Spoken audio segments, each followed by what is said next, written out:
Hi friends, please close your eyes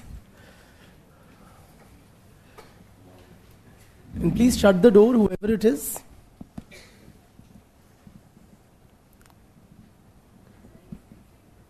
He's fixing. अच्छा, ठीक है.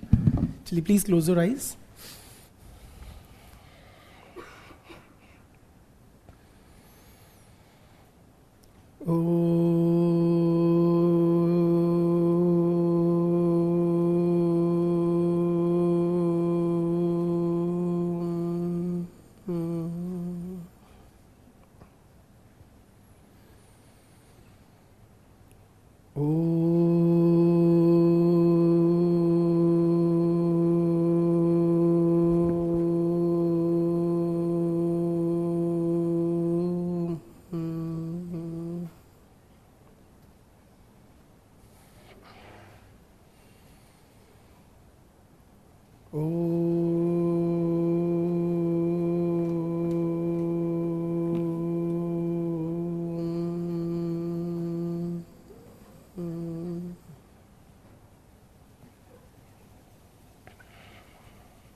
Online friends, please confirm you can hear me. Excuse me. Yes.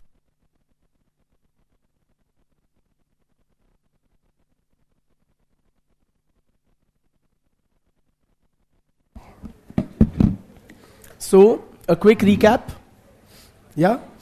Tell me, Aryan, क्या पढ़ा था हमने? कुछ faint recall from the lecture? Come on, yeah. We discussed various types of rational action. वो तो पहले कर दिया था. We discussed rationalization and various types of authority. So tell me, what do you understand by rationalization?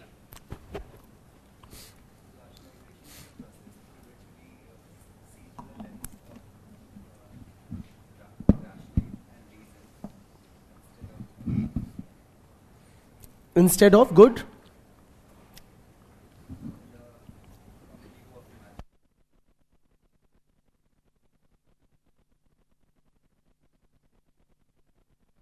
What? Yes. What is rationalization? Not you. Yes. Raise your hand. Yes.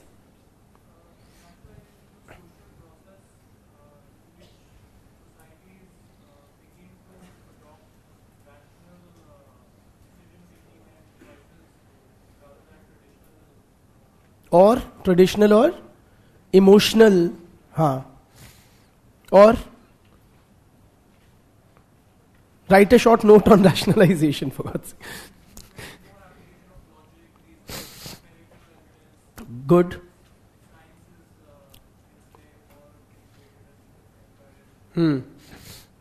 And continue.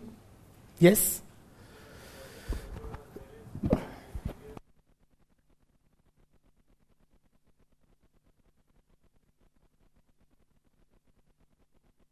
हाँ. Very good. If you quote Weber like that, it does become more marks fetching. Bluntly, that's what we are here for, after all. You know? Very good. Very well done. Continue, beta. The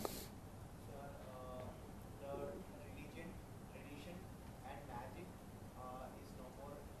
People doesn't rely on magic, tradition, and religion. Yes. They focus on calculations and empirical evidences. Wonderful. And this process of rationalization affects which fields of human endeavor? Law, religion, education, politics, economy, administration. ठीक है? Good. फिर authority. So, tell me, brother. Raise your hand. Yes. What do you understand by authority? The authority is power which is considered just, fair and reasonable by the person who is subjected to it. Wonderful. Dil jeet liya. Authority is power which is considered as just, fair and reasonable by those who are subjected to it. And what is power? Yes. Sir, power can be of two types, legitimate and illegitimate. दिल वापस करो.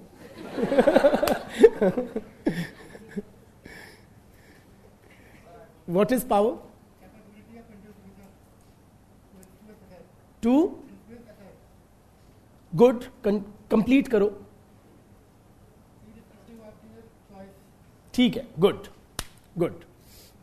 मैंने आपको दे दिया. ठीक है. Then, what are the different forms of authority that Weber talks about? Traditional authority. Good. What is traditional authority, brother? Yes.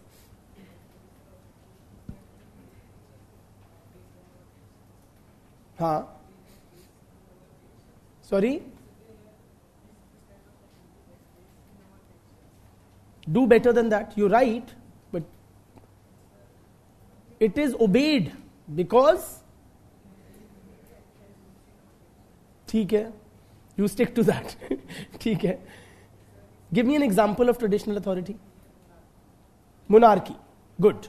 What is the nature of traditional authority? So it is defined by customs and traditions. Defined by customs and traditions. Tell me more. So it is not absolute. ठीक है. It can be changed by the monarch or the king. हाँ. It also depends on tradition. How is it organized, the traditional authority structure? There is a household of personal retinues or servants and let him lords, nobles who swear allegiance to the king. Wonderful. फिर sorry ठीक है, तो बताओ charismatic authority क्या होता है? No, the boy in black chewing gum. हाँ.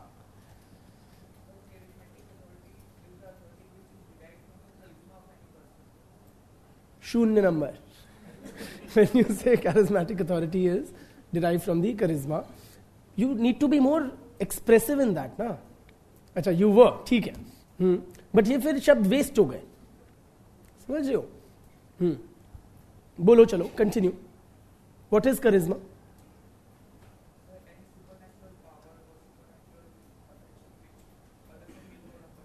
Which? ठीक है, good. Which others perceive in a person, है ना? Good. Supernatural or exceptional qualities or abilities of a person. Very good. Give me some, brother, examples of charismatic authority.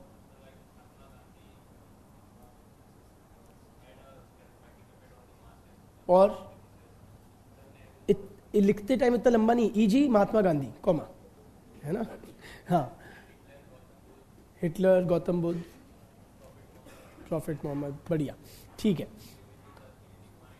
Sorry, ठीक है, thank you. Well done.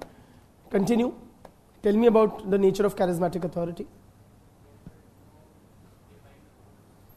No defined rules and source of funds. ठीक है. और brother? या charismatic authority.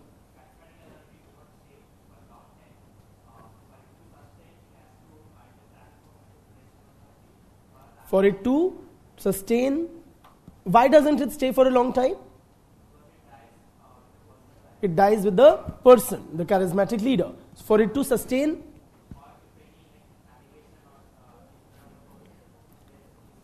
charisma might wane. For it to sustain, thank you.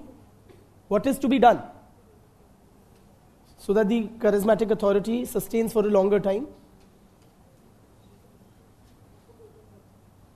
Brother, green shirt. Raise your hand. Light green. Tell me.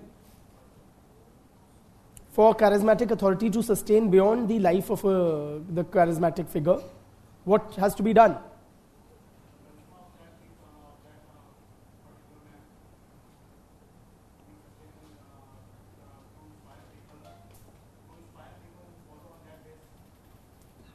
तो वो मर जाएगा तो उसके बियॉन्ड कैसे चलेगा?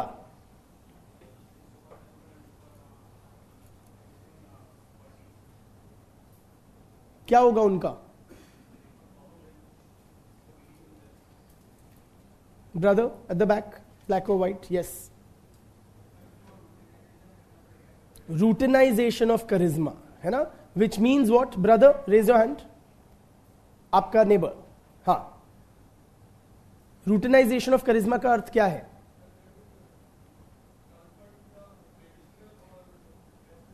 Very good. Charismatic authority is transformed into traditional or rational legal form of authority. Beti, in black. Give me example of routinization of charisma. Sorry, not you. Huh? You're also in black, but the other Beti. Yeah. So,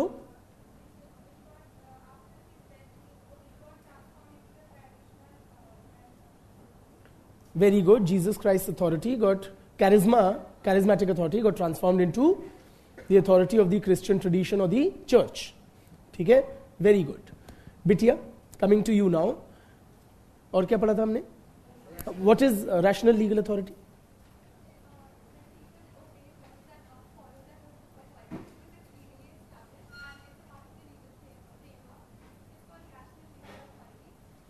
Legal or either legal framework or it's called rational legal, no? Or rational criteria or considerations.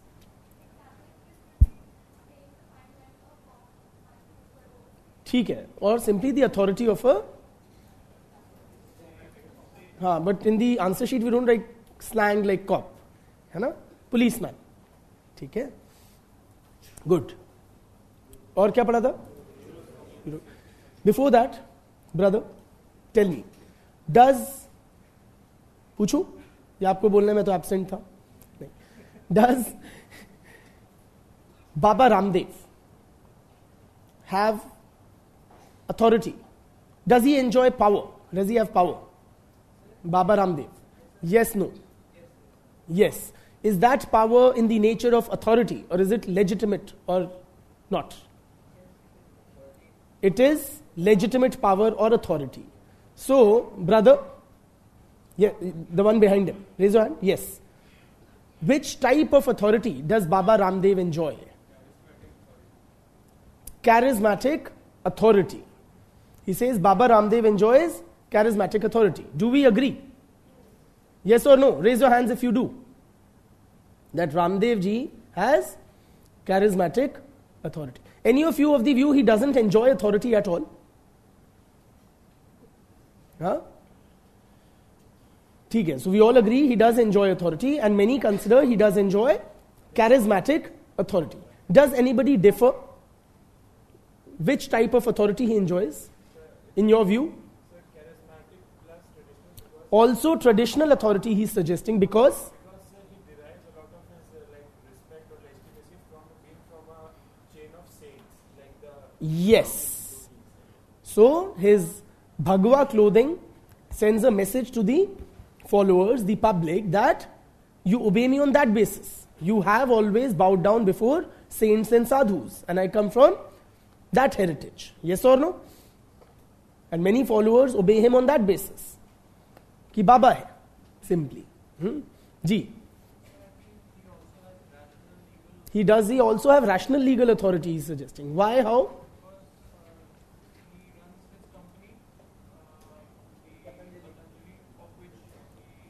But I suspect he is not like an official. Is he? You know, he's like a. It's the other guy who sits with him, the official head. क्या नाम है उनका? बाल Krishna. And that's also, frankly, I'm not too sure either. But my limited understanding is he's not like in an official position in Patanjali. I may be wrong, may have changed. Brand ambassador. If he were the CEO, then it would also be rational legal authority. ठीक है. The authority of Beti? Yeah.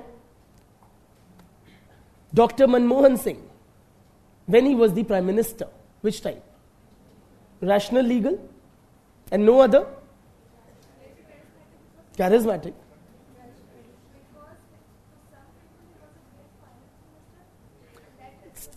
Being a good finance minister or even a great finance minister doesn't necessarily bestow upon him charisma. Okay? There's a difference between being good at your job and being charismatic. With due respect. Rational legal. What about, brother? Raise your hand. Yes, at the back, last row. Last row, behind you. Yes. Indira Gandhi. What was her type of authority? Only brother? Indira Gandhi, which type of authority? Did she enjoy authority? Which type?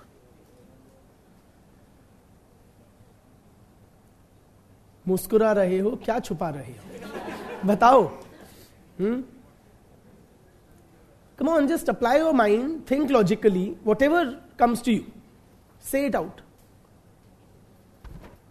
Sorry? Bolo. Rational legal. Why do you say that?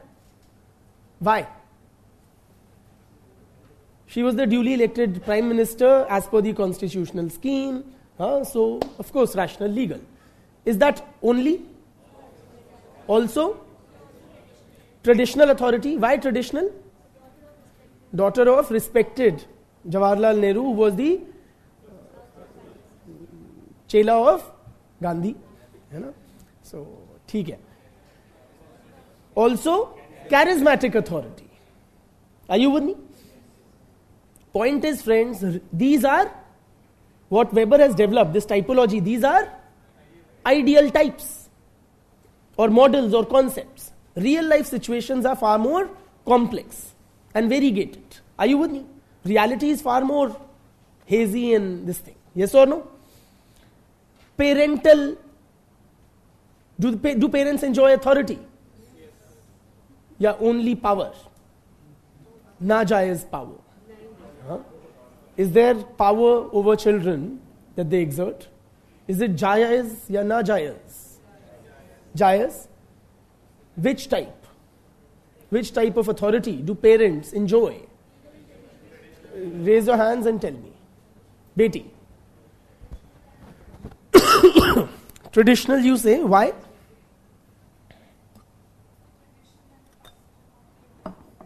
Sorry?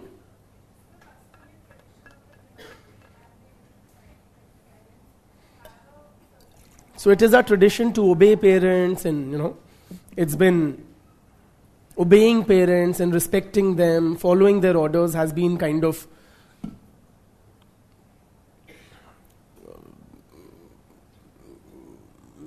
valorized, say in mythology, Shravan Kumar, Bhagwan Shri Ram, Ganesh ji was asked to circle the world, and what did he do? Circle Mummy Papa, and Kartikeya went across the globe and took much longer. So, you're right. So it is traditional. Is it also any other type? Parental authority? Brother? No, then hold. Rational legal. Why?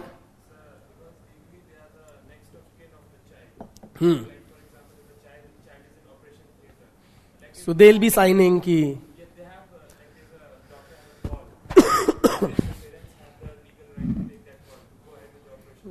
Absolutely. And legally also they are the custodians of the child and so many things. Bilkul. So they also enjoy legal rational authority. ठीक है. What about my authority? Do I have any authority? Do you cede any authority to me? Thank you.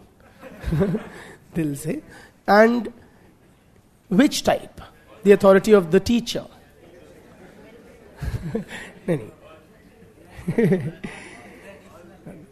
I want to blush.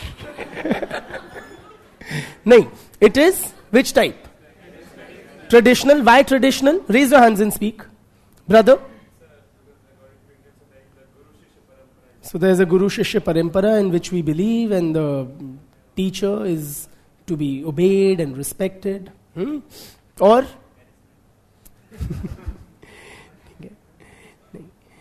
And also rational legal. Why? पैसे दिए. Wow. हाँ. Did you guys? Yeah, some of you did, huh? Others didn't. Must be automatic, on the portal. Yeah. ठीक है. So there are certain rules and regulations. There are rational considerations why you obey me. साफ बात है. You think it will benefit? It will help us attain our goal of becoming a civil servant to a certain extent. Yeah? ठीक है. So point is, friends, that these are ideal types and real life situations are typically far more complex. अब चलते हैं जीवन में आगे. नहीं, आगे कैसे? ब्यूरोक्रेसी. तो brother, raise your hand. Yes. Spell bureaucracy. Bureaucracy. Is it correct? Yes. Thank you. Huh? Don't get it wrong. Leaves a very bad taste in the mouth if you do. Okay? And define, Betty, raise your hand. Define bureaucracy for me.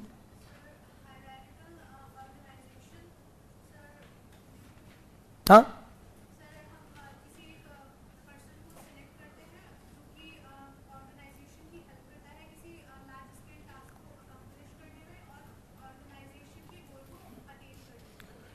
सब ठीक है except for mentioning person. Bureaucracy is not a person. It's an organization or several persons who are part of that organization. है ना? Rest of it is correct. ठीक है. Yes.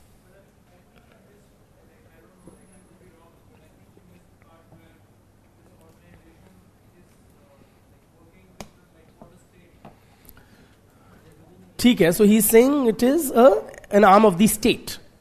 धन्यवाद भैया. Thank you.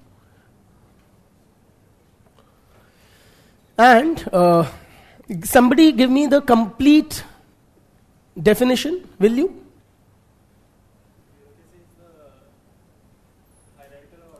Bureaucracy is a hierarchical organization designed rationally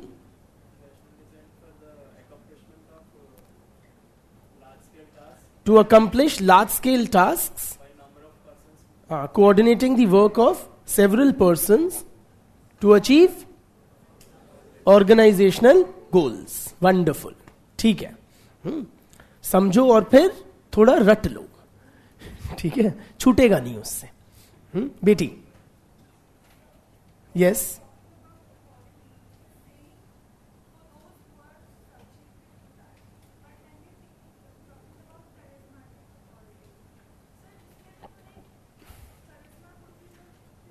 Absolutely correct.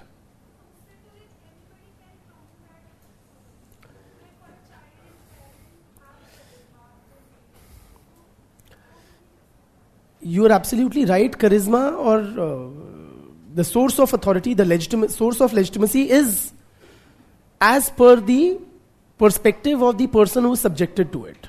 Okay? But while for all practical purposes, while writing in the exams, we'll have to quote such examples which are easily and commonly understood. ठीक? Yes. Huh? ठीक है? Yes. Sorry. Huh? 1 second. A student is saying, Indira Gandhi was elected as Prime Minister and not as the daughter of Pandit Nehru. Then how did she enjoy traditional authority? How do you respond to that?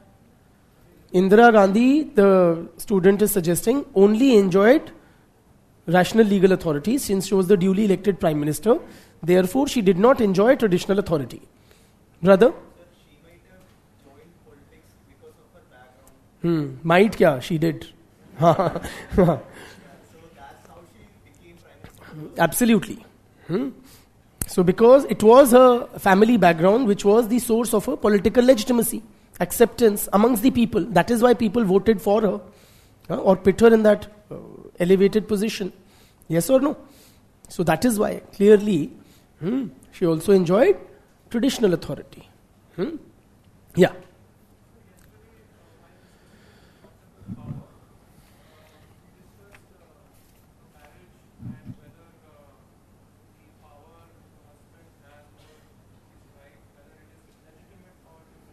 Hmm. And you said that it depends on both the persons.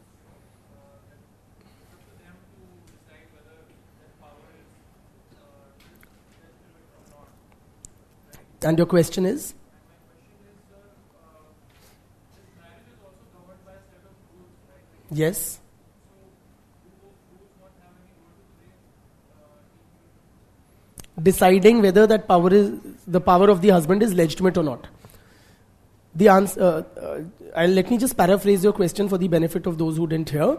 He is asking that while talking about marriage or the marital union in the context of power in the last lecture, I had suggested that legitimacy is a function of the perception of the wife. So his question is, isn't it also a function of the government rules and regulations? Broadly, yeah?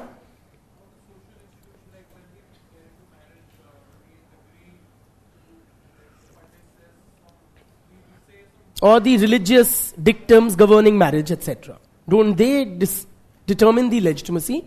The answer to that is, say governmental rules may determine the legality or otherwise, or illegality of whatever the husband is doing, say exerting a certain kind of control over his wife. Okay, legitimacy. For example, a very, just now it struck my mind as we speak. Marital rape. Okay, presently there's a hot debate on that. It is not criminalized in India. So, as far as the government goes or the laws go, the husband does, it is silent on this aspect, so it is implicit that the husband does have a right to sexually access the wife, irrespective of her will. So if you have forcibly sex with your wife, it is not regarded as rape. Theek? Recent judgments apart and all that, exceptions apart, but broadly. But the wife may not consider it legitimate.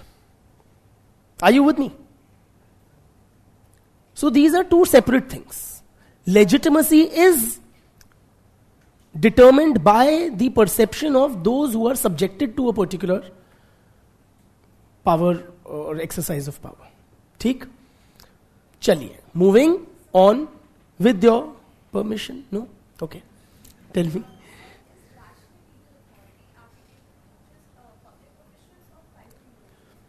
Okay, her question is rational legal authority only applicable to public officials or public servants, etc., or others as well?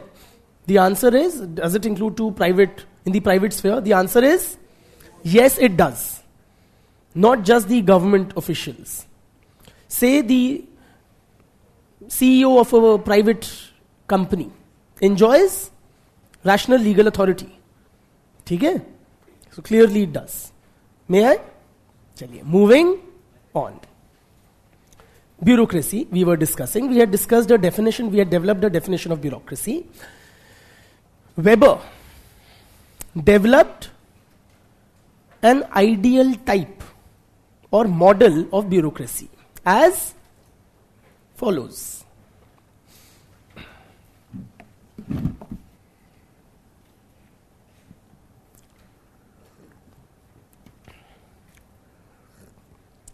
So what are the features of the Weberian bureaucracy?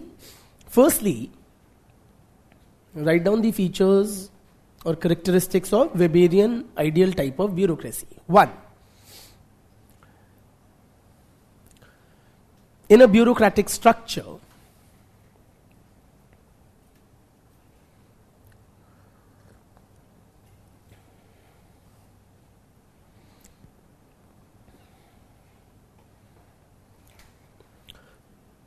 complex and large-scale tasks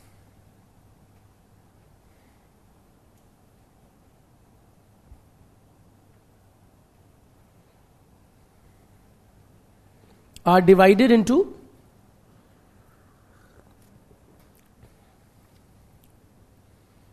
smaller and more manageable tasks.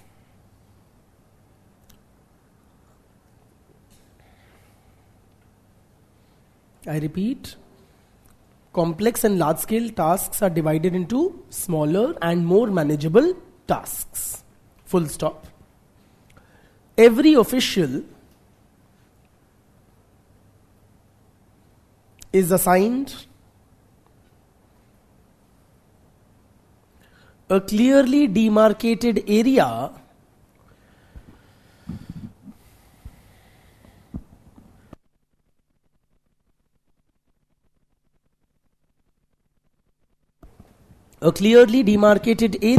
of responsibility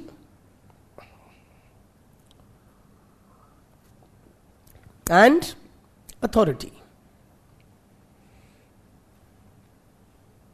ठीक? This is something we had discussed in the last lecture also. That you have a large scale task, taken the example of say governing India, you divide into relatively smaller tasks, health, education, foreign affairs, defense, etc. Then each official is assigned a clearly demarcated area of authority and responsibility. And then there will be further subdivision at various levels. Yes or no? So this is understood. Second, दूसरा feature है hierarchy.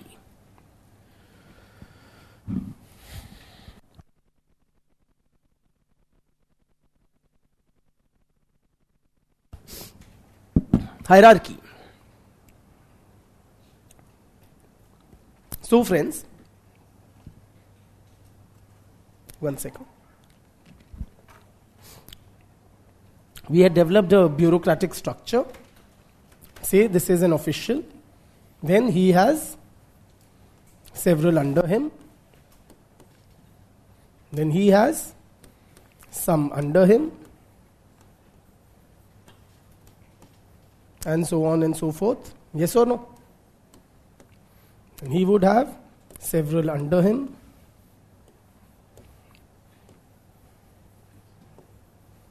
he would have several under him, and so on and so forth. So clearly there is a hierarchical structure which is developed. I ask you why? Wouldn't it be preferable to have, say, a flat kind of an organization? Why do bureaucracies have these levels over levels over levels? You're saying it ensures an answerability. How? So because if there was that type of structure, as you're saying, you are at the top, there will be several individuals at the same level, so they can't keep a check on each other. So someone has to be above a pyramid like. It is a pyramidal kind of a structure, but why is it necessary to ensure accountability? You're on the mark, just express it slightly better.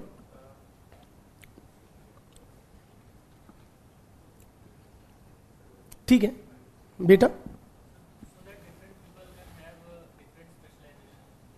Okay, so different people, so this guy may have certain skills which this guy doesn't. So of course you will need a certain division of labor. और बताइए बेटी, how does this hierarchy ensure efficient decision making?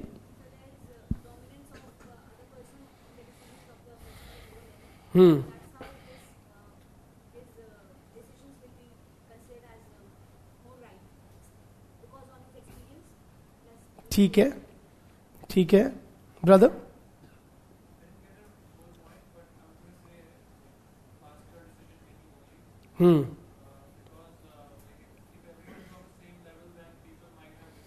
Lot of bickering simply. You need somebody in command to take a final call, and that's what such structures do. So if these guys have differing points of view, you will have other guys, seniors, who will take the call. Beti?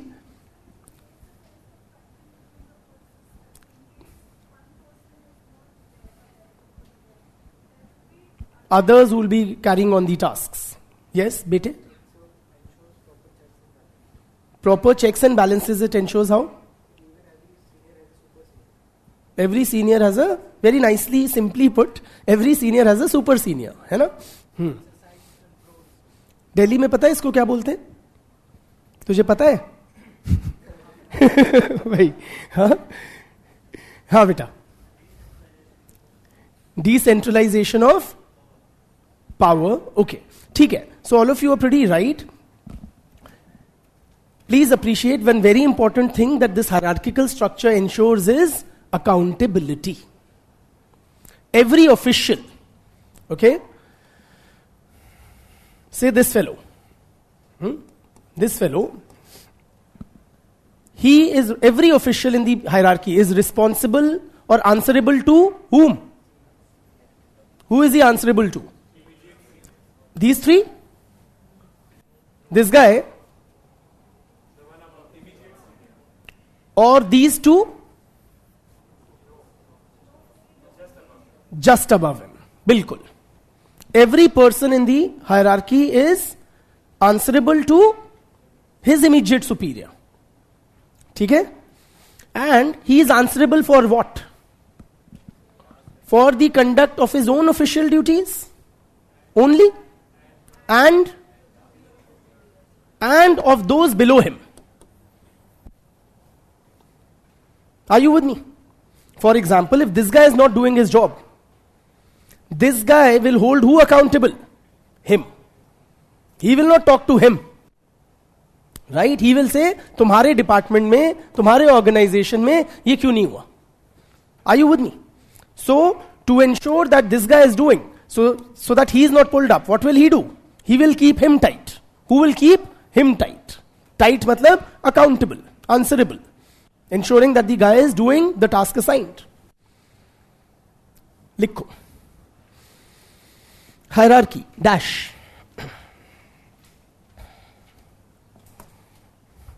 The topmost officials in the bureaucracy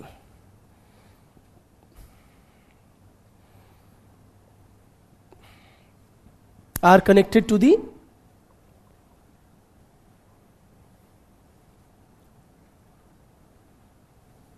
lowest through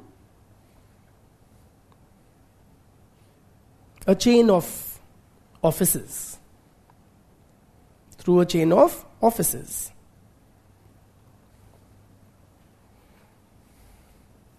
ठीक है? Full stop. Every official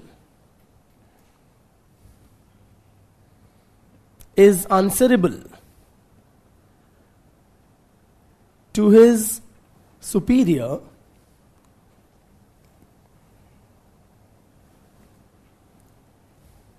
for the performance of his own official duties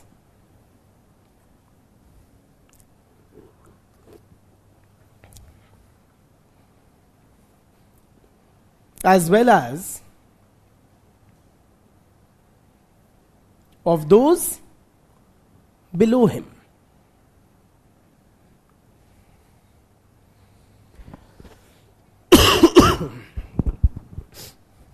Full stop. Thus, hierarchical organization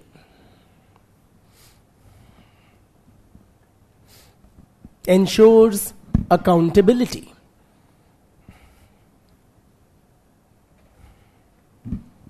Any other purpose the hierarchy serves? It is a very important communication channel, friends. I'll make you write. Let's just talk for a bit.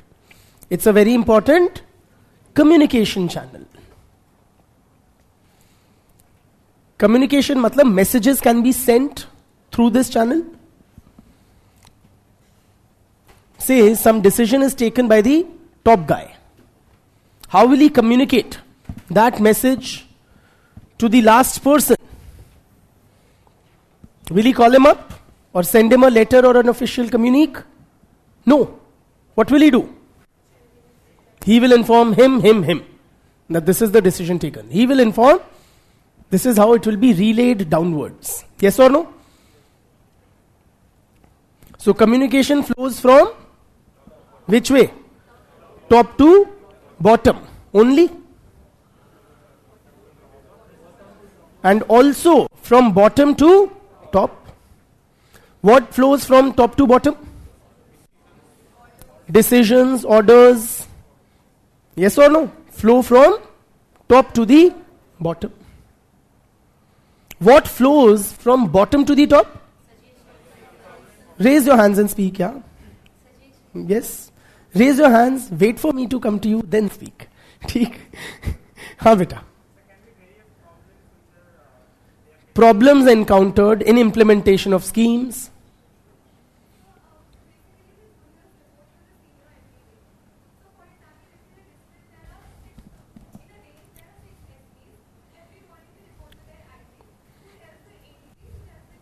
So how or whatever has been accomplished in the course of the assigned work, that is to be reported to the seniors. Or, yes, you had something?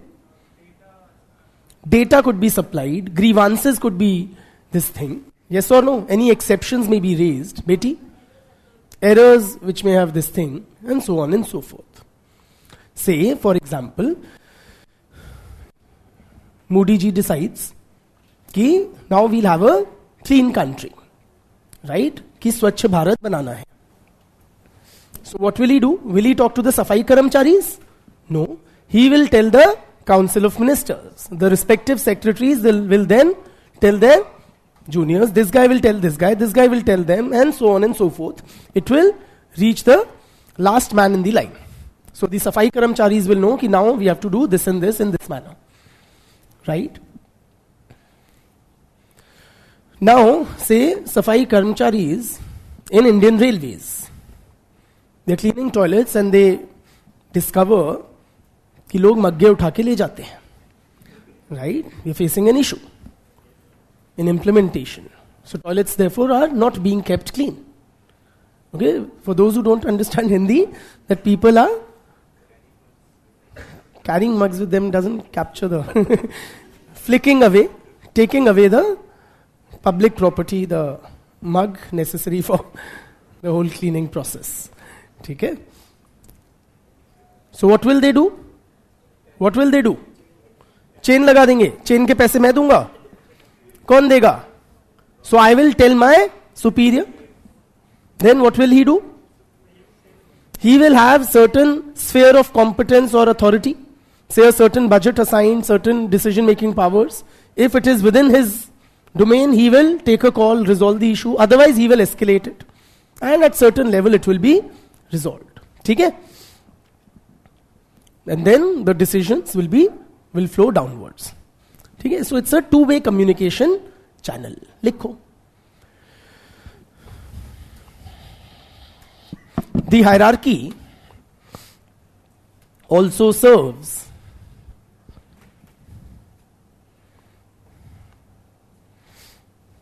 as an important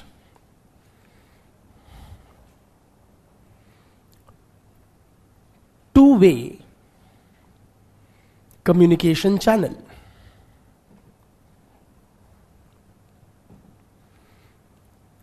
Dash.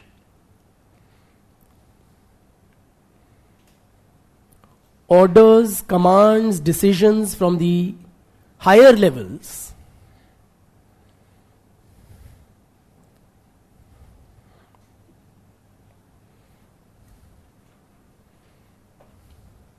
flow किस दिशा में? Downward.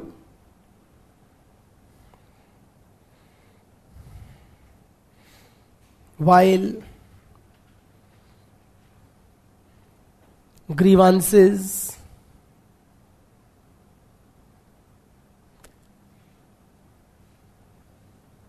implementation reports,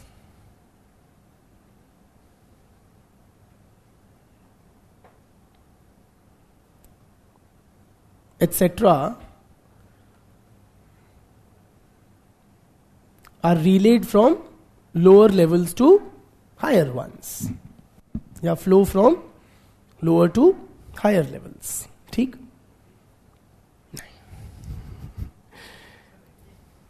मन नहीं है, but I'll do it.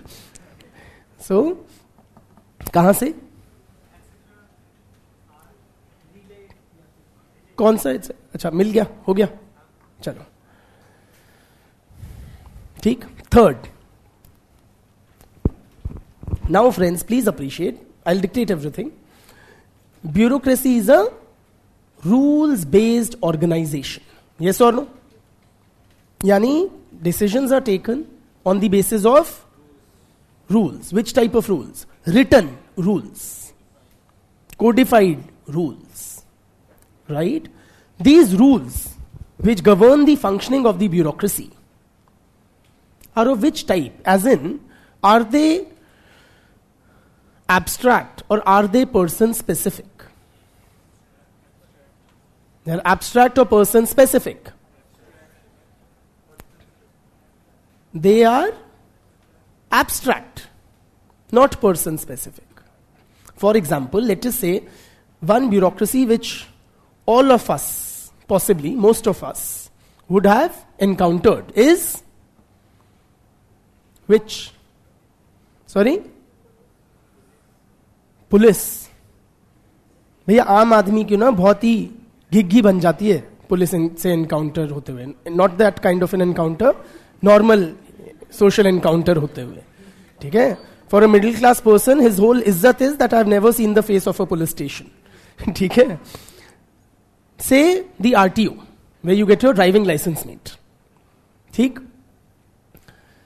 So when you go to the RTO office, what does it say there, the rules? That if Pranay Agarwal applies for a driving license, then these are the criteria and this is the procedure.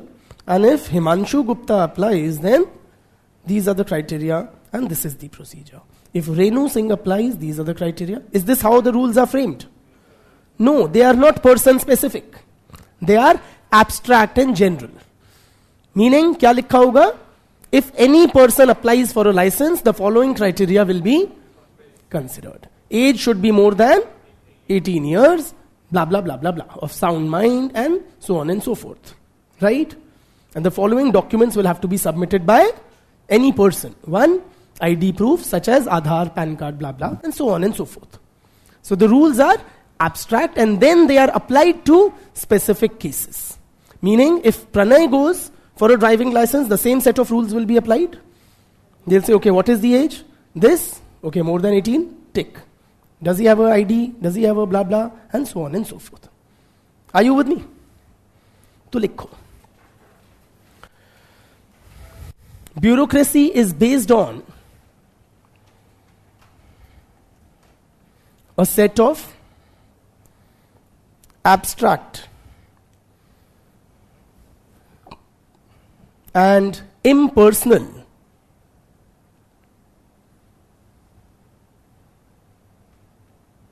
rules and regulations.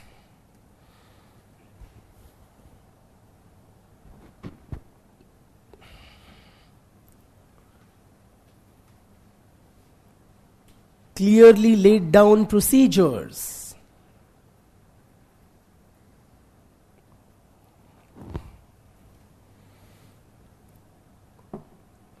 Which are applied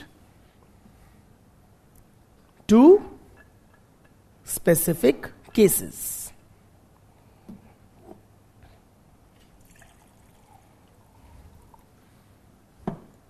क्यों?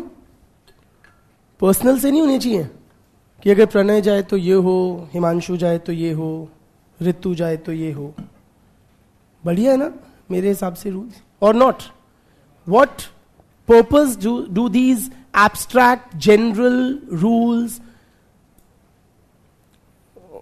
how do they help us, or what end do they help achieve? Raise your hands and speak. Predictability, equality or equal treatment of all persons. है ना? Yes? Ease of implementation. Yes? Same. Clarity. बिल्कुल. ठीक है? And very frankly, you can't have person specific rules ना. 120 करोड़ लोगों के लिए, 130 करोड़ लोगों के लिए. ठीक है? So you have a very wide canvas for implementation. You can ensure equal treatment of all citizens. It minimizes discretion and does not leave scope for arbitrariness. Yes or no? जहां डिस्क्रेशन आएगी वहां क्या होगा? जहां bureaucrat के हाथ में discretion आएगी, करप्शन आएगा. Are you with me? It ensures, as he rightly pointed out, predictability. So if I am 16 years of age, I wish I was, okay, and I apply for a driving license, do I know the outcome? Yes, I do. It is predictable. I do not meet the criteria for a driving license, so I will not be granted one. Are you with me? लिखो.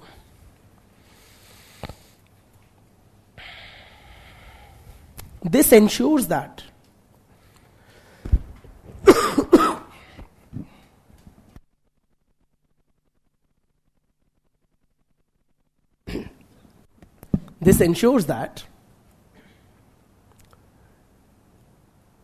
discretion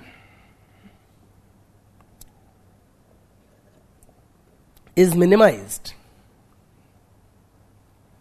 and citizens are treated equally.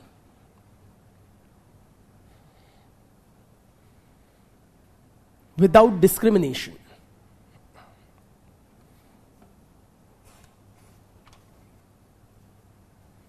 It ensures greater predictability.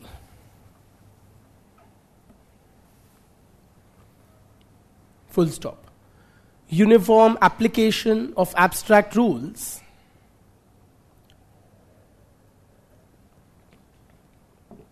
removes arbitrariness. I repeat, uniform application of abstract rules removes arbitrariness.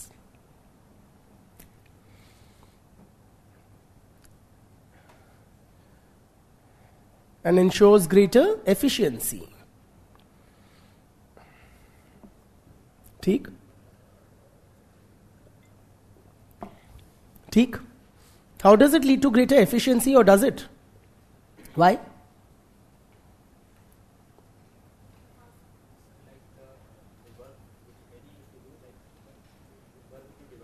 हाँ.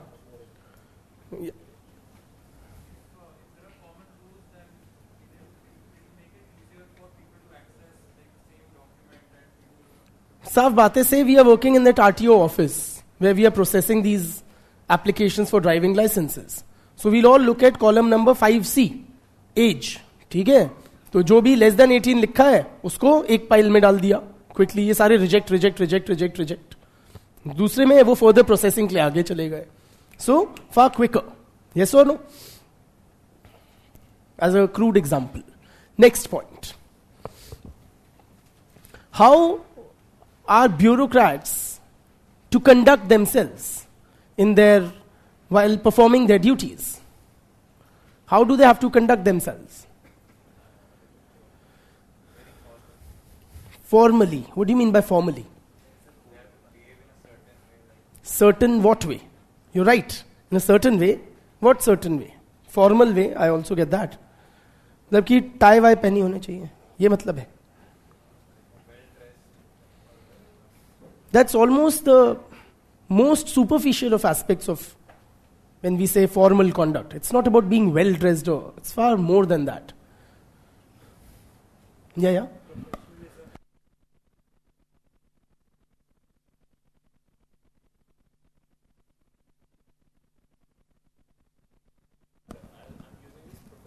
Professionalism, yes.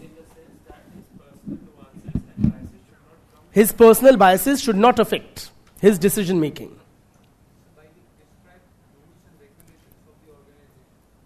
Absolutely. So his conduct has to be as per the rules and prescriptions of the organization. Absolutely. Non-partisan, impartial conduct. This is what we mean by formal or impersonal conduct. ठीक है? लिखिए. Officials conduct their duties in a formal and impersonal manner.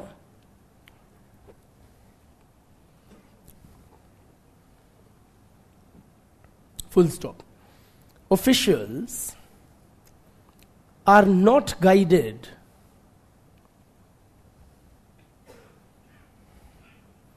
by their क्या? By their emotions, prejudices,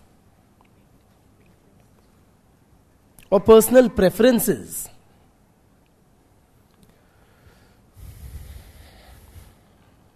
In the conduct of their official duties.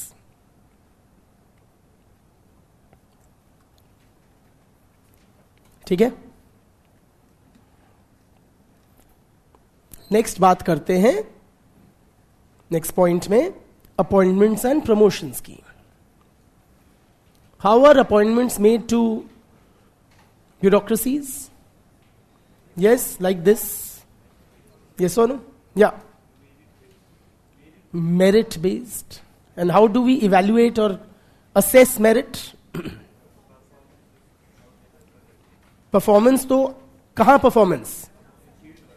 तो वो तो recruit के बाद ही देख पाएंगे ना परफॉर्मेंस. तो रिक्रूट करने के लिए क्या देखेंगे? किस बेसिस पे रिक्रूट करेंगे?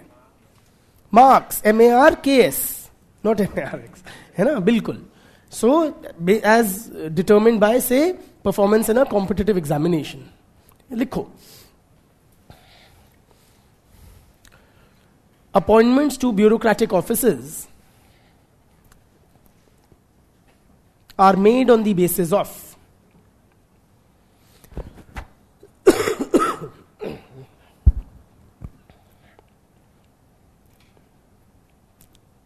professional qualifications,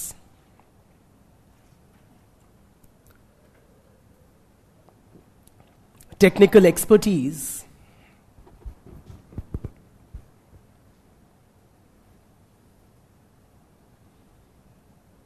or open competitive examinations.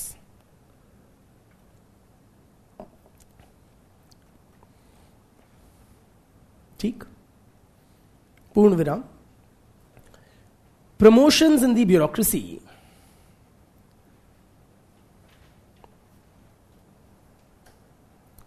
are based on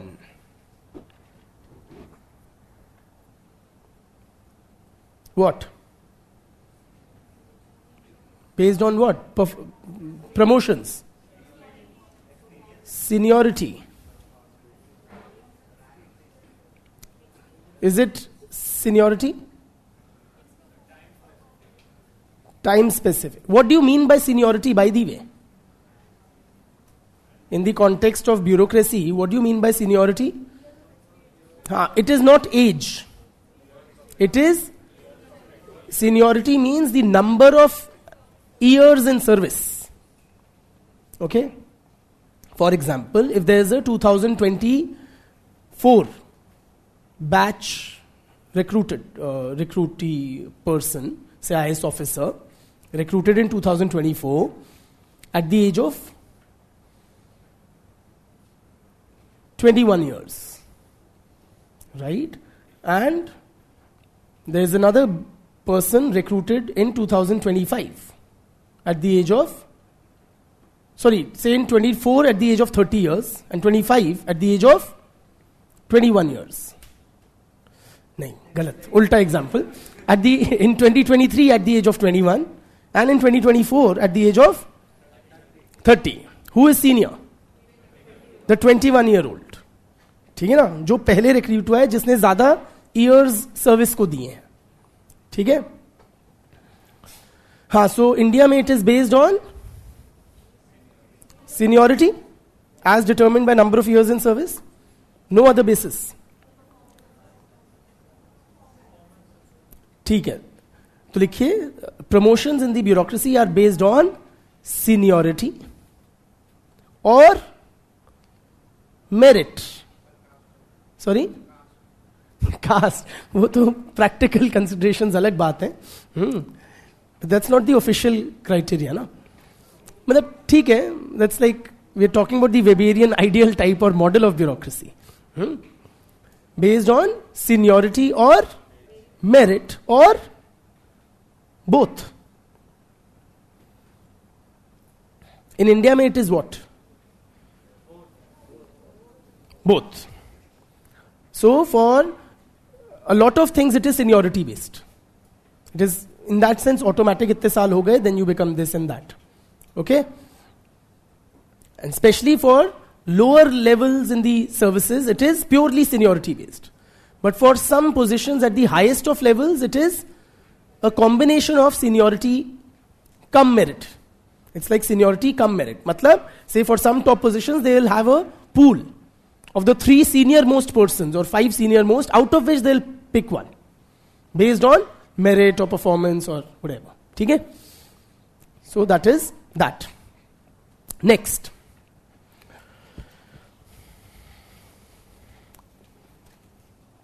For the bureaucrat. Yeah, next point. For the bureaucrat, his employment constitutes a full-time paid career. Full-time paid career.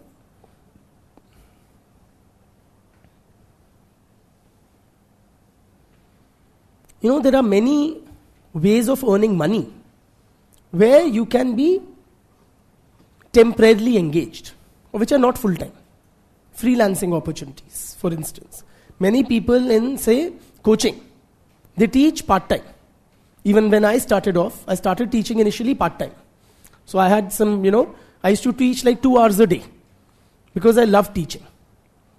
And otherwise, like as a steady source of income, I had my other businesses that I was doing. But दिन में मैं 2 घंटे आता था, पढ़ाता था.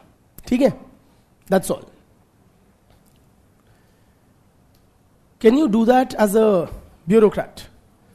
कि दिन में 2 घंटे आए, DM किया, और फिर घर चले गए, कुछ और कर रहे. Huh? Can you do that? Yes or no? No. It is a full-time engagement, necessarily. Is it necessarily paid? So for example, आप बोलो कि मोदी जी, मेरे पास भगवान का दिया हुआ सब कुछ है. I come from a comfortable, well-off family background. I don't need these 50,000 lakh रुपए जो आप मुझको दोगे. और इससे कहीं ज्यादा तो मैं वैसे ही बना लूंगा. ठीक है? तो यू कीप इट, ये गरीबों में, गरीब कल्याण के लिए आप इस्तेमाल करो. Can you work for free as a bureaucrat? You have to be paid. Why?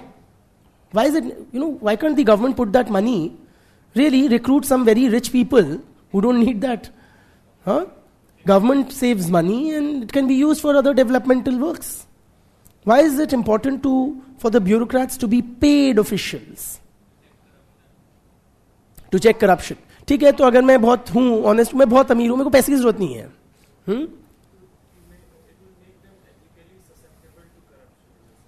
That's what he was also suggesting. Anything else?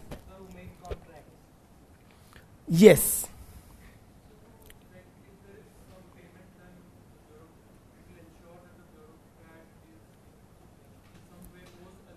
Absolutely. It is necessary to hold them accountable. That you were paid to do this job. Why haven't you? Yes or no? So it is necessarily a paid engagement. It's a full-time paid career.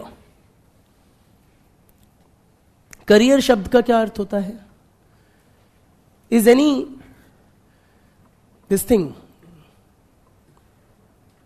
say I do some gig,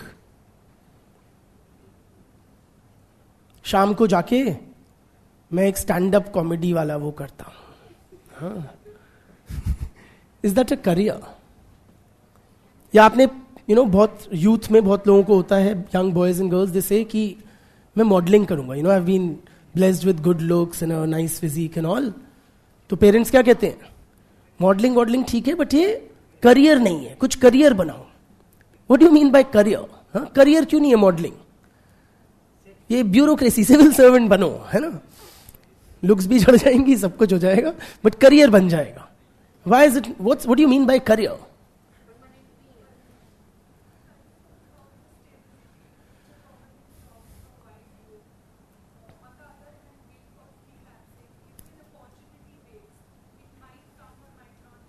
Okay, so one aspect is permanence, and with it, something is built into a nature of employment which we call a career. Bete? Consistent source of income, huh? Job security. See, when you say career, it implies a stability, as all of you have suggested, and consistent source of income, but also equally importantly, that there's a well-defined progression path. So when you enter the bureaucracy, you know you are joining at X level, and after a few years you will be at Y level, after another few years at Z level, then A level, and so on and so forth. And then you will retire from service at so and so level. So there's a well-defined progression path built into that employment. ठीक है? तो उसको बोलते हैं career. है ना? So bureaucracy is a full-time paid career for the officials. तो आपको पता है मैं 21, 25, 30, 32 की एज में घुसूंगा और फिर 60 की एज में निकलूंगा. पूरा जीवन मैं इसमें बिता सकता हूं. मॉडलिंग क्या है? जब तक जवानी है, जब तक सुंदरता है, तब तक रहेगी. 2, 4, 6, 8 साल. इसलिए वो करियर नहीं है. ठीक है ना? जोक्स कितने ही सुना लोगे. ठीक है? Do you rise, you are क्या नाम है तुम्हारा, stand up comic and then like a senior stand up comic और whatever.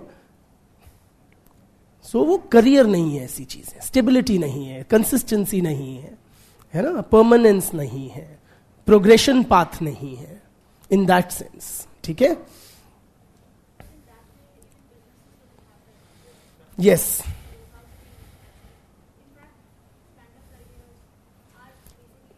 It's changing. Huh? Even businesses are not considered as, professions are considered as careers. हाँ, बिल्कुल. चलिए, next. एक बात बताओ, say, the Finance Secretary of India, ठीक है? He is entrusted with making the annual budget of the country, broadly. What is the size of the Indian budget? Any rough estimates?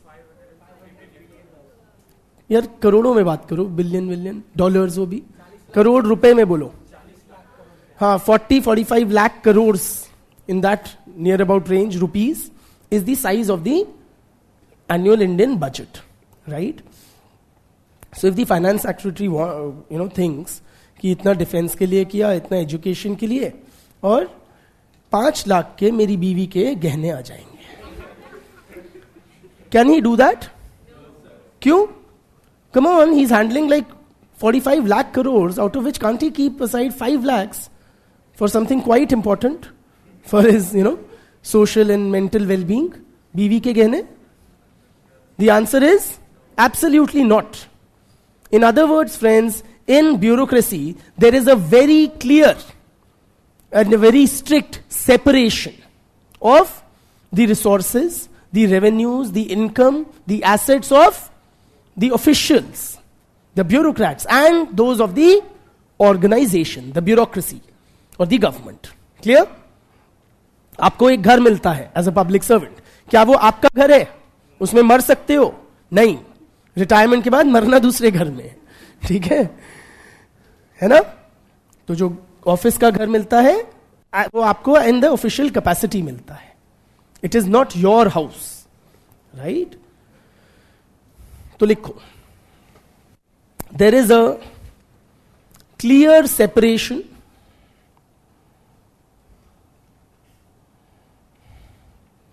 of the personal income, assets and resources of the officials and those of the organization. तो जो 45 लाख करोड़ है वो किसका है? Government का है. तो क्या वो बीवी के लिए गहने खरीद ही नहीं सकता? खरीद सकता है. किस पैसे से? उसकी सैलरी के पैसे से. जो उसको सैलरी मिल रही है 1 लाख 2 लाख रुपया महीना, उसका जोड़ के उससे वो खरीद सकता है. यस और नो? बट सरकारी पैसा उसका पैसा नहीं है. ठीक. So these are the features of the Weberian ideal type or model of bureaucracy. Now coming to Weber's overall assessment of bureaucracy. Give this subheading, Weber's overall assessment of bureaucracy, or his views on bureaucracy. Excuse me. And make running notes now. Now I'll not be dictating. So friends, Weber was of the view that because of these features that it has, a set of abstract rules, hierarchy, impersonal conduct of the officials, a clear separation of public and personal resources, and so on and so forth, the bureaucracy was a very efficient organization, characterized by speedy decision making,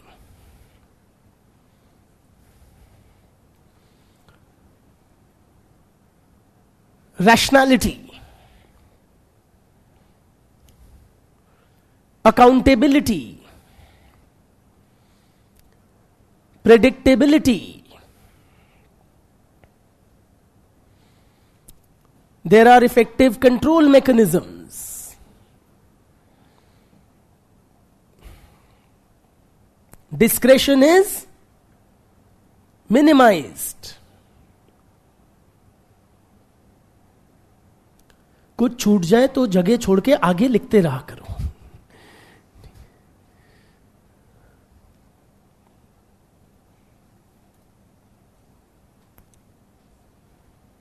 In other words, friends, or to, Weber, ये क्या आ गया? Weber said the bureaucracy is technically superior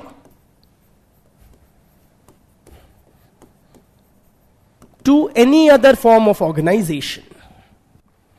Technically superior to any other form of organization.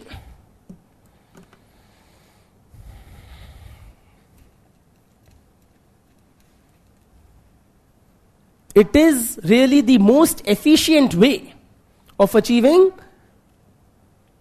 large-scale complex tasks, of, say, performing large-scale and complex tasks in the modern society.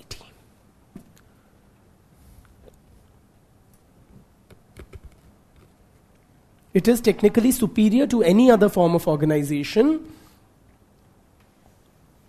In the most efficient manner, large-scale and complex tasks can be performed through bureaucracy in the modern industrial society.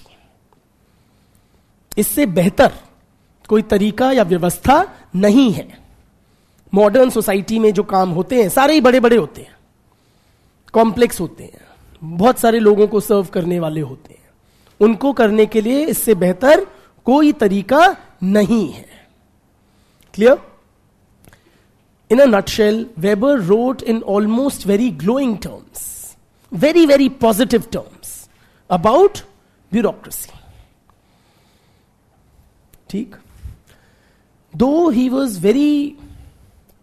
did write in this way, he was also not unaware of the shortcomings or drawbacks of the bureaucratic form of organization. He did acknowledge some drawbacks of bureaucracy as follows.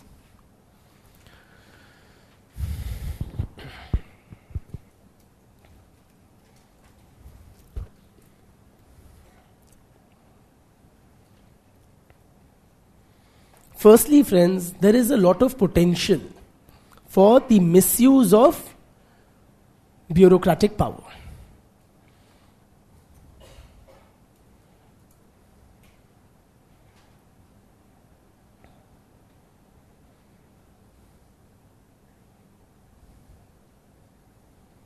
please appreciate, a lot of power is concentrated or vested in the bureaucracy. Bureaucracy is a very mighty, powerful organization. Why? What makes bureaucracy so powerful? What makes bureaucracy so powerful?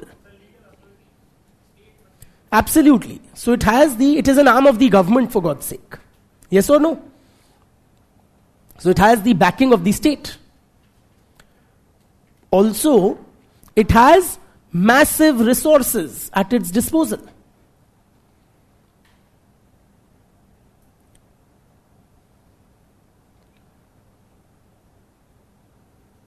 Be it human resources. It's a very large workforce. Be it huge funds. Yes or no? It has access to public funds or large amounts of money. So there is a lot of power which vests in the bureaucracy. And this power can be potentially misused.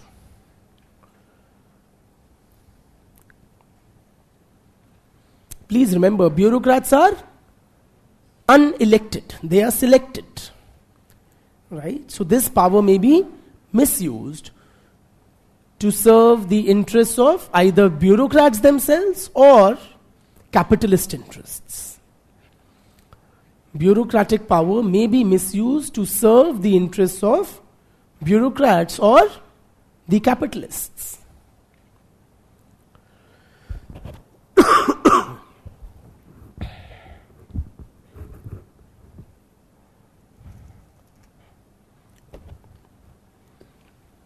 ठीक?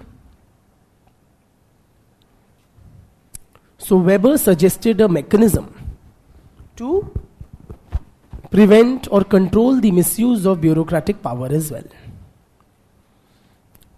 And what is that solution? Which is also implemented in most modern societies, including ours and several others. Wherever you have bureaucratic power, you also have that mechanism to prevent the misuse of this power. That mechanism is simply that at the top of the bureaucratic organization, who is placed? Elected representatives or politicians. So every government ministry is headed by a politician, a minister who is an elected representative. Are you with me? So bureaucrats are responsible to who? Answerable to the minister. Who is answerable to the people through the legislature?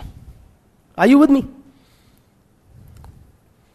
So to prevent misuse of bureaucratic power, one mechanism is to have an elected politician at the head of the department or ministry.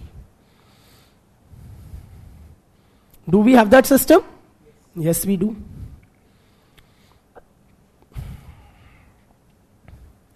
So there has to be a political control over the bureaucracy. ठीक?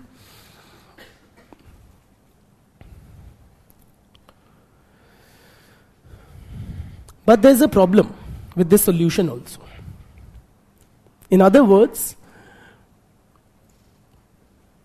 control of politicians over bureaucrats is often ineffective. It's often not effective. Why?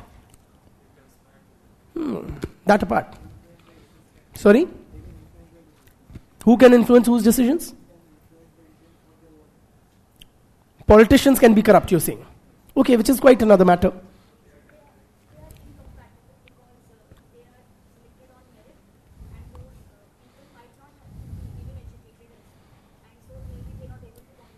Good, but let me rephrase it, what the argument that she's primarily made, and that is exactly what we otherwise also, it's also what I also wanted to suggest. That the problem with political control over bureaucracy is that politicians, for the most part, are laymen. They are lay persons.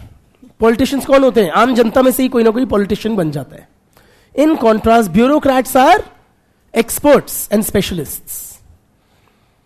They've received a lot of training, they've spent long years in a particular department, or there's cumulative knowledge that the bureaucracy possesses as an organization. Okay? So what happens basically, bureaucrats can manipulate the decisions taken by their political bosses.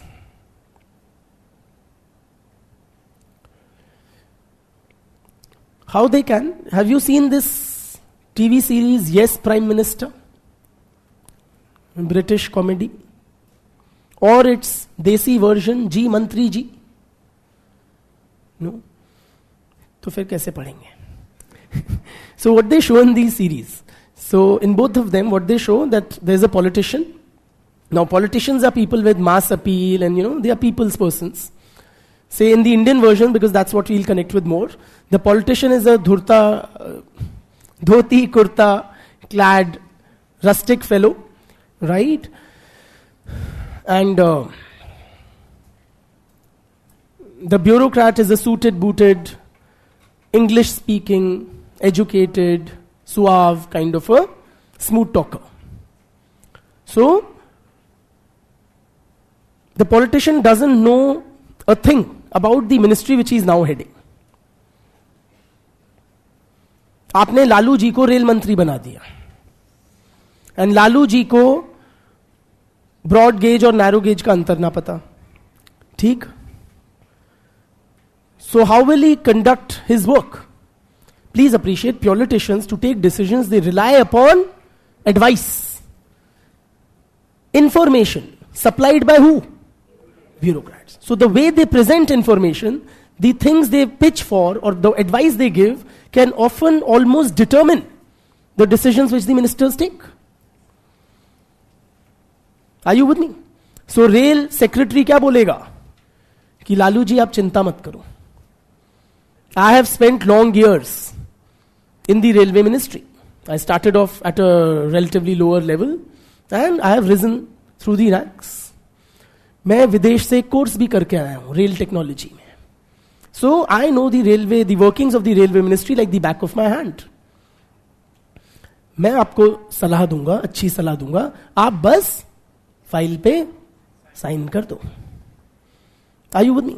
So many bureaucrats literally are able to run departments and ministries as their personal fiefdoms, almost without any interference, forget checks from their political bosses. तो यही दिखाते हैं उन comedies में. वो जो bureaucrat है, the minister is trying to assert himself, but the bureaucrat वो पूरा हाँ में लाएगा. He'll say जी मंत्री जी, yes minister. But he'll ensure that the decision the minister takes is really what the bureaucrat only wants. And he'll make the minister feel all happy कि हाँ मैंने decision दिया है. So giving them an ego massage and everything, but ensuring that work gets done the way he, the secretary or the bureaucrat, wants it done. Are you with me? Simple भाषा में लिख लो कि political control over bureaucracy may be ineffective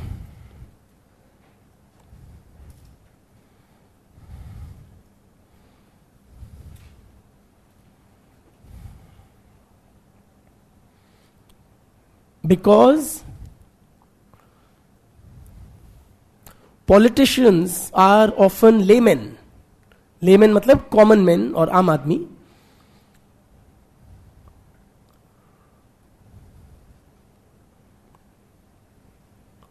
While bureaucrats या bureaucracies are repository of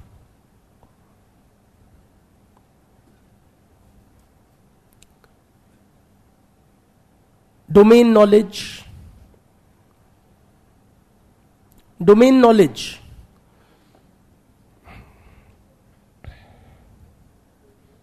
crucial information, and expertise.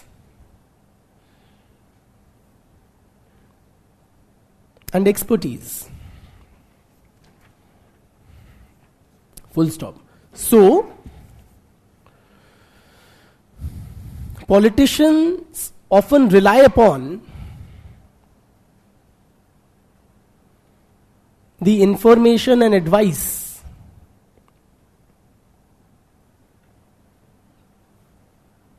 supplied by the bureaucrats to take decisions.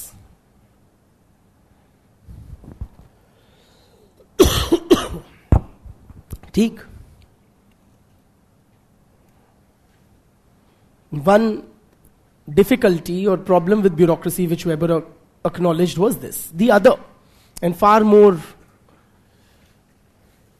important from your perspective as aspiring civil servants, that Weber was of the view that bureaucracy as an organization, though it is technically superior to any other, though it is very efficient, but it does not bode well for human happiness. It does not augur well for human or it is not conducive for human happiness. Bureaucracy is not conducive for human happiness.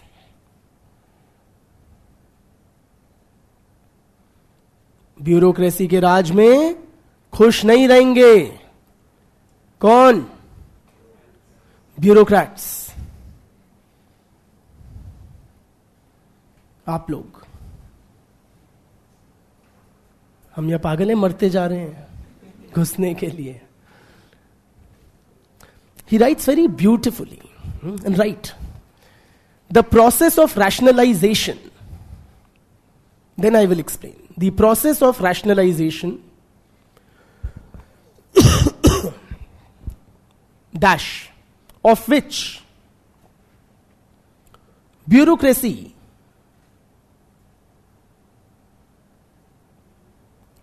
is an organizational avatar, या organizational expression, organizational manifestation, कुछ भी लिख लो. ठीक? The process of rationalization of which bureaucracy is an organizational expression dash is ultimately irrational. यही तो beauty है. The process of rationalization of which bureaucracy is an expression is eventually irrational. Why is rationalization irrational? What is he saying? See, rationalization means what? We become increasingly calculating. We rely upon reason. We get disconnected from emotions, traditions, religion, magic, etc. Yes? And why is it irrational? Because it takes us away from what it really means to be a human being. What does it mean to be a human being? It means to be creative, to be passionate, to be, what should I say? क्या बोलते हैं? When you do things on the spur of the moment. Spontaneous. Are you with me? And does bureaucracy let you, the bureaucratic officials, be spontaneous or creative or express your individuality? Far from it. Bureaucracy discourages, disincentivizes any expression of individuality, creativity. Yes or no? So what will you become as bureaucrats? You will become very efficient at your jobs. Dhanyavad bhaiya. You will become very good at your jobs. Very skilled, very competent, very efficient. But you will become, along with it, also very unhappy. Almost non-human. Almost robot-like. Robot जैसे हो जाओगे, बहुत ही efficient, but lacking any human expression. Have you seen the typical bureaucrat? How is he? With due respect, by the way, because many students here might have parents or close relatives who are in bureaucracy. But how is the typical bureaucrat? Not just about being reserved, he is nameless, faceless. सब एक जैसे दिखते हैं, आप भी वही दिखोगे 45-50 की उम्र में. एक चेक्स या धारी वाली शर्ट, एक लूज ब्राउन पैंट्स, नीचे लेदर शूज, समझ रहे हैं, एक बकल वाली बेल्ट, थोड़ी मूछें for the men. Are you with me? A certain similar demeanour. So what you today are, today here I see diversity of personalities, of persons. That will be lost. You go to any government office. You can't tell one government officer from another. किसी दफ्तर जाओ, say driving license के. You go today, there is some person behind the counter, he takes your documents. You go tomorrow, there is another person behind the counter, same counter, you will not even get to know. Really. So that person has been lost. He is just that position or that post. Yes or no? So you will get trapped in what Weber calls an iron cage of rationality.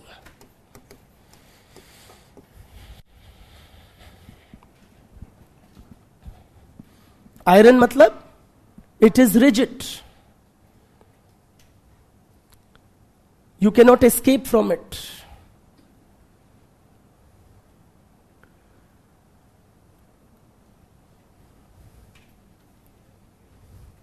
So you'll be very good at your jobs, but you'll be almost robotic. You'll have lost your individuality, creativity, expression, individuality. You will become what Weber terms as specialists without spirit. आपकी आत्माएं मर जाएंगी मौत से कहीं पहले.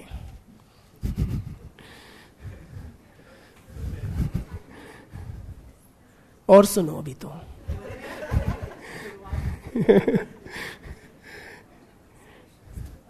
Without spirit. He says rather graphically, bureaucrats कौन होते हैं? They are little men clinging to their little jobs, striving for higher ones. आपका जो पूरा वर्ल्ड व्यू है ना, वो सीमित होके सिमट के रह जाएगा.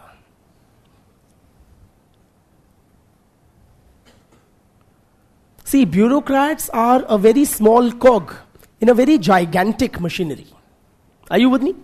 So you are always trying to assert your importance in that very large scheme of things. For that, you're always looking for, bureaucrat की जीवन का एक मकसद होता है केवल प्रमोशन, जो तय है. फॉर द मोस्ट पार्ट जो तय है. तो आप घुसते हो आईएएस बन के, ये दिन रात एक करके जो आप कर रहे हो, आप घुसोगे and you'll become a sub-divisional officer. Wow. ठीक है, kicks and everything. फिर after a few years, additional DM. Another couple of years, district magistrate, and you have arrived. That's like the peak, the high point of your lives as an IAS officer. So for some years, you have a lot of public dealings, a lot of people saluting you and everything. The works, money flowing in, all quarters and everything. शादी हो रही है, तोहफे आ रहे हैं, सब कुछ बढ़िया. Then you will be shunted to a central ministry as a director. Like at a smaller level in the larger scheme of things. Then you will wait कि यार अच्छा another couple of years, 6 साल बीत जाए, फिर joint secretary. So that is all what your horizon becomes. Are you with me?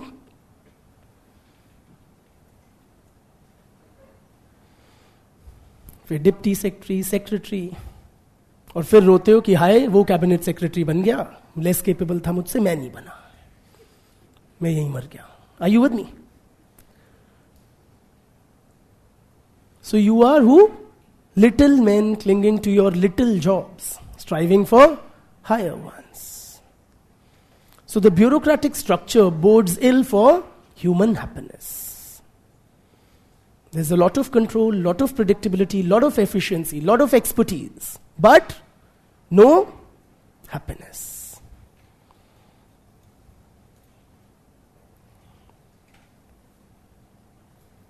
ठीक.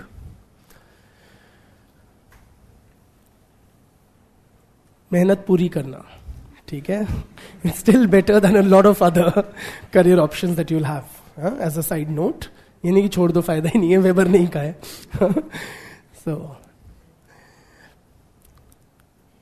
So while Weber does acknowledge these shortcomings of bureaucracy, his overall analysis of bureaucracy is still very, very positive. He writes in almost glowing terms about the bureaucratic form of organization.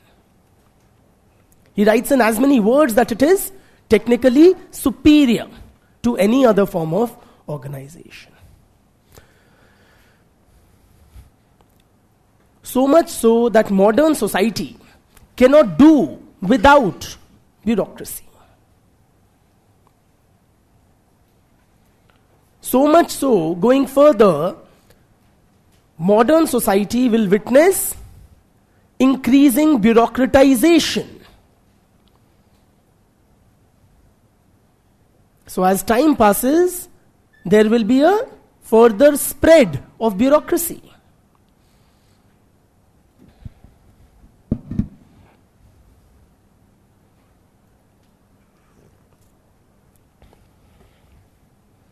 Has it really spread? Bureaucracy, definitely it has. Please appreciate, bureaucracy is not confined to public administration anymore. From birth to death, the modern man regularly, continuously, almost on a daily basis encounters what? Bureaucracy. Say, we are born in hospitals. Do hospitals have a bureaucracy? Hierarchy, formal rules and regulations, abstract written rules, etc., etc.? Yes or no? Yes, they do. Then, as we grow up, we spend most of our life in the education system. Schools, colleges, and universities. Do they have a bureaucracy? Yes or no? Yes, they do. There also we encounter bureaucracy. Then we enter the world of work. Either we join the government, some of us will, inshallah, and the rest will join the private sector. Yes or no? Is there bureaucracy in the private sector as well? Say in a Tata or a Reliance, is there a bureaucracy? You bet there is. Are you with me? So it's not just confined to the government.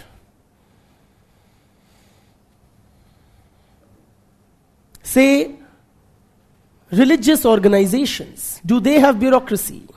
Charitable organizations, do they have bureaucracy? Yes or no? They do. Religions are bureaucratically organized. Hinduism, not so much, because it is somewhat more decentralized and stuff. But say, Christianity, Islam are far more bureaucratized. Matlab, clear, well laid down hierarchy of paid officials and so on and so forth. Okay? But you look at, say, any large scale organization, so many doing, say, welfare work. Are they bureaucratic? Yes, they are. Then we vote or become active citizens. Political parties, do they have a bureaucracy? Do political parties have a bureaucracy, hierarchy, clearly defined areas of responsibility, authority, and so on and so forth? Yes, they do. Then we die in hospitals. There also, we need what? To prove that we are dead. You need a death certificate. To prove that you're alive, you need a birth certificate. So, बचपन से लेके पैदाइश से मरण तक, we deal with bureaucracies. So, Weber was perhaps quite on the mark when he said that modern world cannot do without bureaucracy.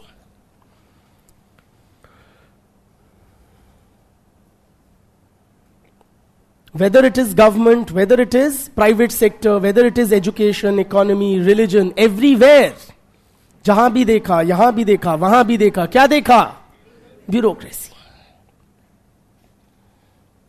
ठीक? There is perhaps one area of social life where still bureaucracy has not reared, dare I call its ugly head. Which? Family. Yes. Family में है क्या bureaucracy? हाँ? Well defined areas और ये वो है. क्यों? हाँ, primarily because of its small size. Where every other sphere of social life, it is large scale. Too many people involved. Coordination required. So, you see the development of bureaucracy. चाहे politics हो, education हो, administration हो, कहीं भी. ठीक? With that, we take a short break.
So friends, settle down please and tell me, कैसी लगी weber की बातें on bureaucracy? What do you make of Weber's writings on bureaucracy? That's a very affirmative kind of a nod. He's like, yeah, a good guy. Quite right. Verbalize it. Your feelings, your thoughts. Yes, what do we make of Weber's writings on bureaucracy? Raise your hands in G. Reasonable guy. Yeah, in what sense though? Why do you say he's reasonable?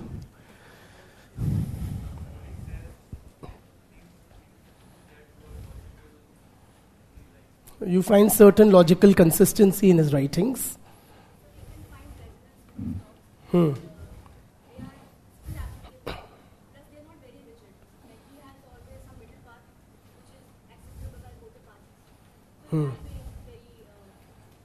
he's like a please all kind of a guy, you're saying, huh?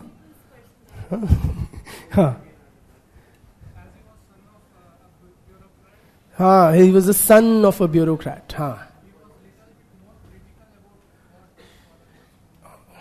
With due respect, he was largely appreciative of bureaucracy, but yes, for certain aspects of it, he was. That you become very cold and clinical, which perhaps may be a reflection of his assessment of his daddy.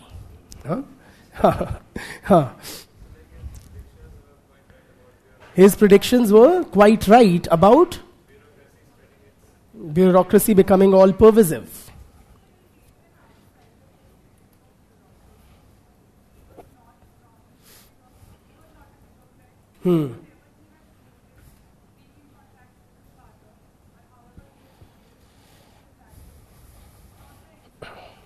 So are you saying he was therefore wrong? Is that what you're implying?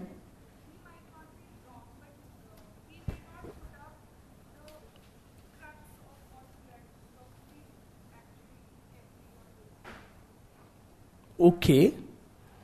You'll have to justify such comments if you make them.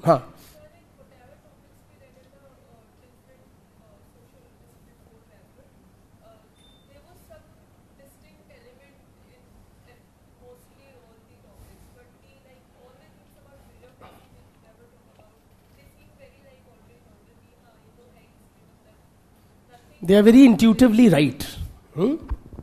Okay, brother?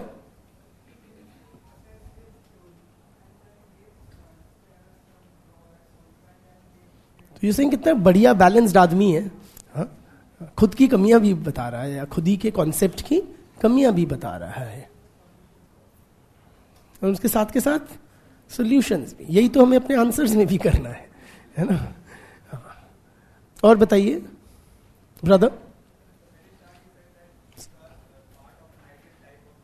Yes,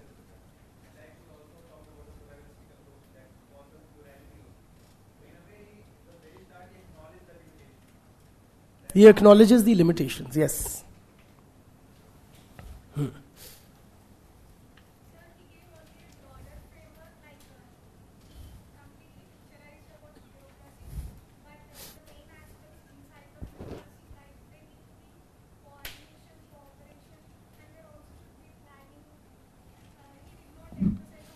He did.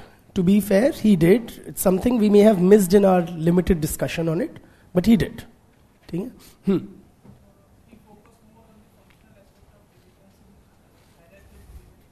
Very importantly, he focused far more. All of you guys have been writing a very nice obituary of Weber.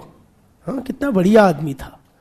But you don't develop a more nuanced understanding till you begin to disagree with the guy, like he has done now, which is that Weber looked at mostly the functional aspects, the positive aspects of, for the most part, of bureaucracy. So you tell us what are the negative aspects which he neglected perhaps in his analysis. You don't need to be a specialist. As a common man, as a man on the street, What is the public perception of bureaucracy? Is it that of a highly efficient organization? In fact, quite to the contrary. Is it that of a very speedy decision-making wali organization? Is it that there is no discretion? Is that there is a lot of accountability? Exactly the opposite, in fact. Bureaucrats enjoy wide discretion. I'm now speaking in layman terms.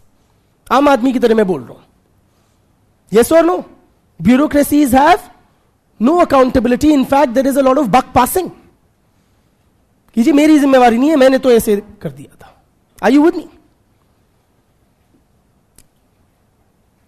Bureaucrats, they come to or they occupy office almost in perpetuity. They cannot be removed from office.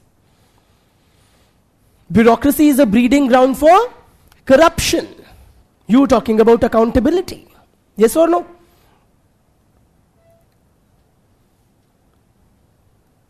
और बताइए.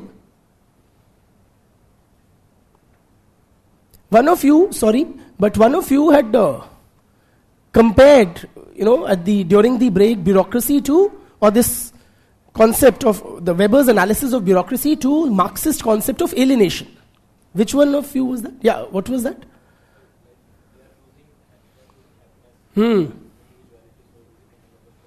He's saying bureaucrats are unhappy and, losing meaning, etc. in life. Is it somewhat analogous to the Marxist concept of alienation? In fact, very interesting thing you've brought up, because some commentators have suggested that if you read Weber and you read Marx on alienation and Weber's Iron Cage, Marx almost appears as an optimist.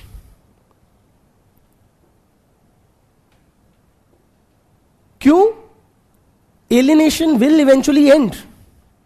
Man will be freed. Yes or no? In a communist society. But there is no escaping the iron cage of rationality. ठीक है? Good analogy you have drawn there. Yeah. And on the contrary, when it came to bureaucracy, he went into the personal life of the person and described his life. So you're saying it's basically reflecting his daddy issues and not a true picture. Not really, but it's like kind of imbalanced, and he could have put some positive things also. He did. He did put a lot of positive things, to be fair. So he went into the personal life of the bureaucrat, like he's never happy. Acha. And he ignored the prejudices which are very apparent in the society in terms of how people are associated with their duties and do not perform it properly. So he ignored those things. And Okay. So she's saying he was harsh on bureaucrats in a certain way. ठीक है. Yes, बेटी.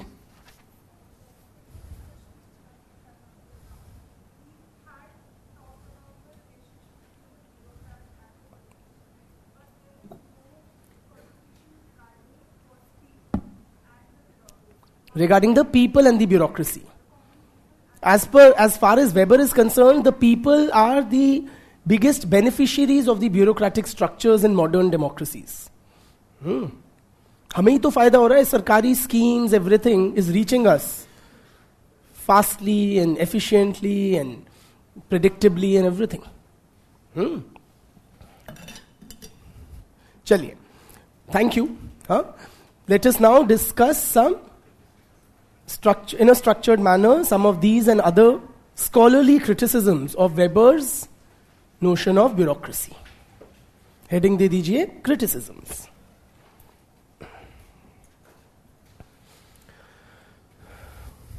पहला, R.K. Merton. He wrote an article, he wrote an essay titled Bureaucratic Structure and Personality.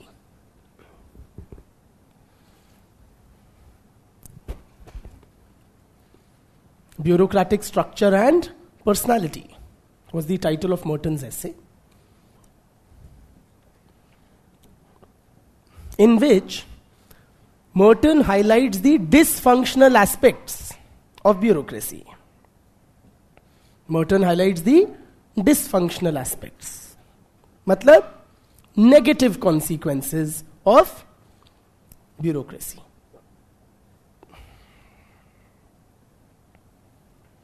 I'll be discussing some from that. Firstly, the formal and impersonal conduct, लिख लो फिर समझा दूंगा, formal and impersonal conduct of officials may lead to friction between the bureaucracy and the public.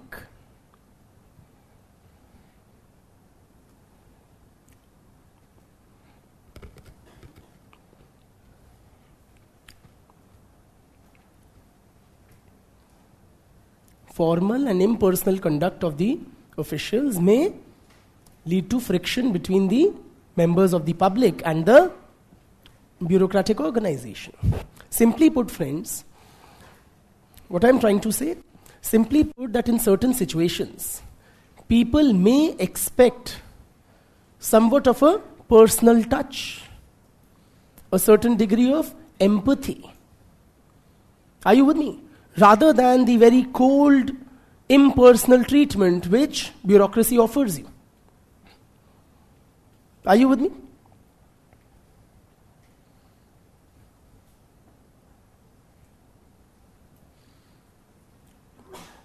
Imagine you are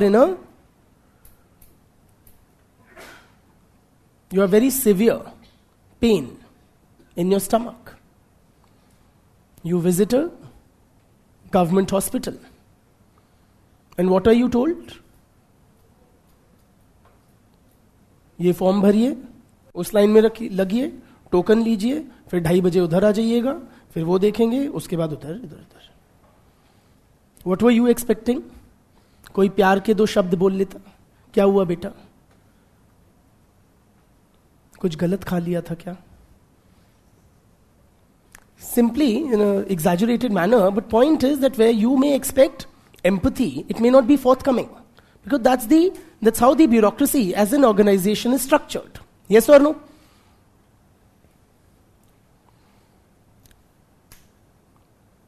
Any number of problems, for a lot of people, an immediate point of contact in the public is who? कोई भी दिक्कत आएगी, क्या करोगे? Police के पास जाओगे. So say you go to the police कि जी मेरी बीवी भाग गई. Anything, What will the policeman say? हाँ, क्या कद है? Very cold, ना? कितने बजे? Last कब देखा? And so on and so forth. So, point is, friends, that it can be very alienating. It can create a chasm, a kind of a unbridgeable gap. Thank you, Bhaiya. Between the bureaucracy and the members of the public, which it is expected to serve. The cold and impersonal conduct of a bureaucracy can be very alienating. ठीक? दूसरी बात, Merton जी ही कहते हैं.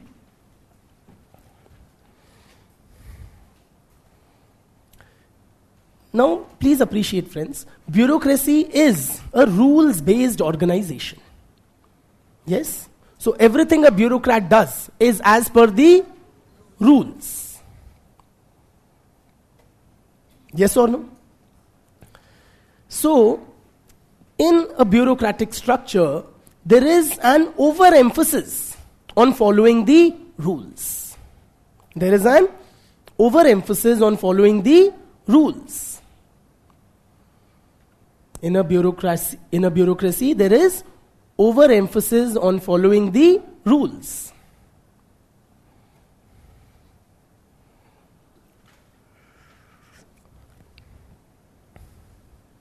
And this overemphasis on rules may lead to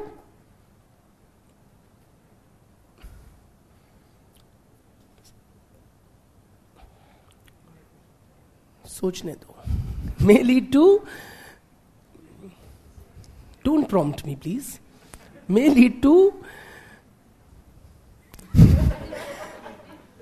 losing sight of the organizational goals.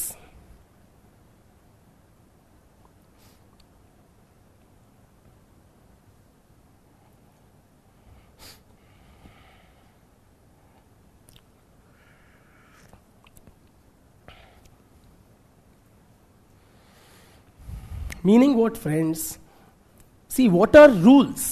Rules are meant to facilitate the achievement of the goals of the organization. Rules का purpose क्या है कि हम जो गोल्स हैं उनको ज्यादा स्मूथली, प्रिडिक्टिबली, एफिशिएंटली अचीव कर सके. बट ब्यूरोक्रेसी में क्या होता है? ब्यूरोक्रेट्स लकीर के फकीर हो जाते हैं. Are you with me? So they get very hamstrung on the rules, a stickler for the rules, even almost at the cost of the goals of the organization. Yeah, absolutely. For example, several years back I thought I'll start a school, ठीक है, for which I had a parcel of land, and I picked up the rule book of the concerned organizations, the Department of Education, CBSE वगैरह. तो उसमें एक चीज निकली थी that you need a certain size of land to establish a school. I don't remember what it was. It was 4,300 square meters or something. Okay? The parcel of land which I had, it was square meters or yards or whatever, was 4153 square meters or yards. Are you with me? Somewhat smaller than what the rules prescribed. I made a detailed application attaching all relevant documents of ownership, blah, blah, blah, to the concerned offices. Was it accepted? What is your sense? Was it accepted? Clearly, definitely not. Kyun? Rules are rules. Are you with me? So in the process, what happened? The opening up of another school, what is the ultimate goal of the education department? That the spread of quality education to more and more people. Yes or no? But one less school opened means fewer people would have access to quality education. Are you with me? So the goal of the organization was defeated because they were a stickler for the rules. Are you with me? And that is what bureaucracies do. They are designed to do. Had they allowed that, what would have happened? Accusations of corruption, favoritism, so on and so forth. Yes or no? So bureaucracies feed on, live by rules. They are rules-based, rule-bound, obsessed with following the rules, which oftentimes may lead to losing sight of the goals of the organization. ठीक है?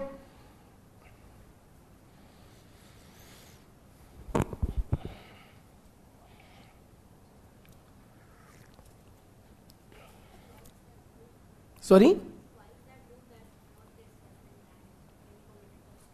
They have some fixed criteria, no, upon which they will this thing. That you must require so much land, out of which so much will be for a park or whatever, so much should be the constructed area, so on and so forth. It should have minimum these many rooms. So, a lot of logic would have gone into that. Driving licence का ले लो, अगर 18 साल का लिखा है, आप 17 साल 11 महीने कितने 29 दिन के भी हो, तो क्या मिलेगी आपको लाइसेंस? नहीं मिलेगी. क्या मटीरियल डिफरेंस है? नहीं है. यस और no? I was seeing a student's copy, उसने एग्जाम्पल लिखा था, सर का स्कूल नहीं खुला. ठीक है. द पॉइंट इज नॉट मेरा स्कूल खुला नहीं खुला, but the goal of the organisation is defeated in the process. ठीक है. Next, Peter Blau.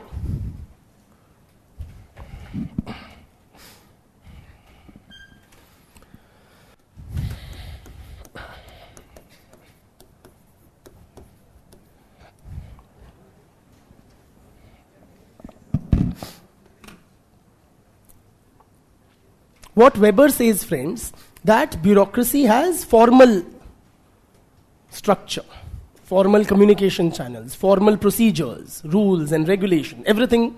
And this adherence to this formal structure contributes to the organizational efficiency. Yes? It ensures predictability, efficiency, everything. Implying what? Any deviation from this formal structure will lead to a decline in organizational efficiency. This is Weber's viewpoint. Blau क्या कहते हैं? That oftentimes not following the formal rules, structures, etc. can result in increase in the organization's efficiency. Rather than decreasing organizational efficiency, not adhering to the formal rules, communication channels, strictures, etc. can result in increase in organizational efficiency. Are you with me on this or not? Time lag jayega. अच्छी धमकी है ये. It works. नहीं, write it now. Write it by yourself.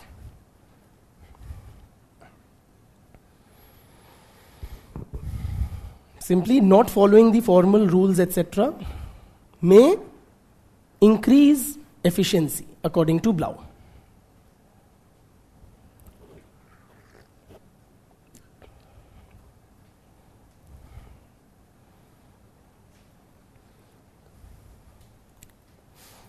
Any of you have worked in any large-scale bureaucratic organizations? Can you connect with this thing, what we are saying here? Not following the formal rules, etc. can enhance efficiency. Okay, yes? For example, there has to be a presentation for something. For example, the manager is not available. Give me a real-life example, if you're speaking from your work or this thing. You had to make a presentation. You were working in a large-scale organization. What was the formal thing? For a pharmacy brand, I have to pitch for a medicine. How it can benefit your food. So I wrote the ideas and I and my immediate senior created some paper for it and it had to be approved by the manager. Her presentation had to be approved by the manager. Who wasn't available? Okay. He was abroad. We waited for some time and that had loss of time and we were overburdened with some more work. So that is how it was not very efficient. If we had got the permission at that moment, we would have forwarded it the same day. Okay. So the absence of the superior led to delay in the work getting completed. Okay. Yes?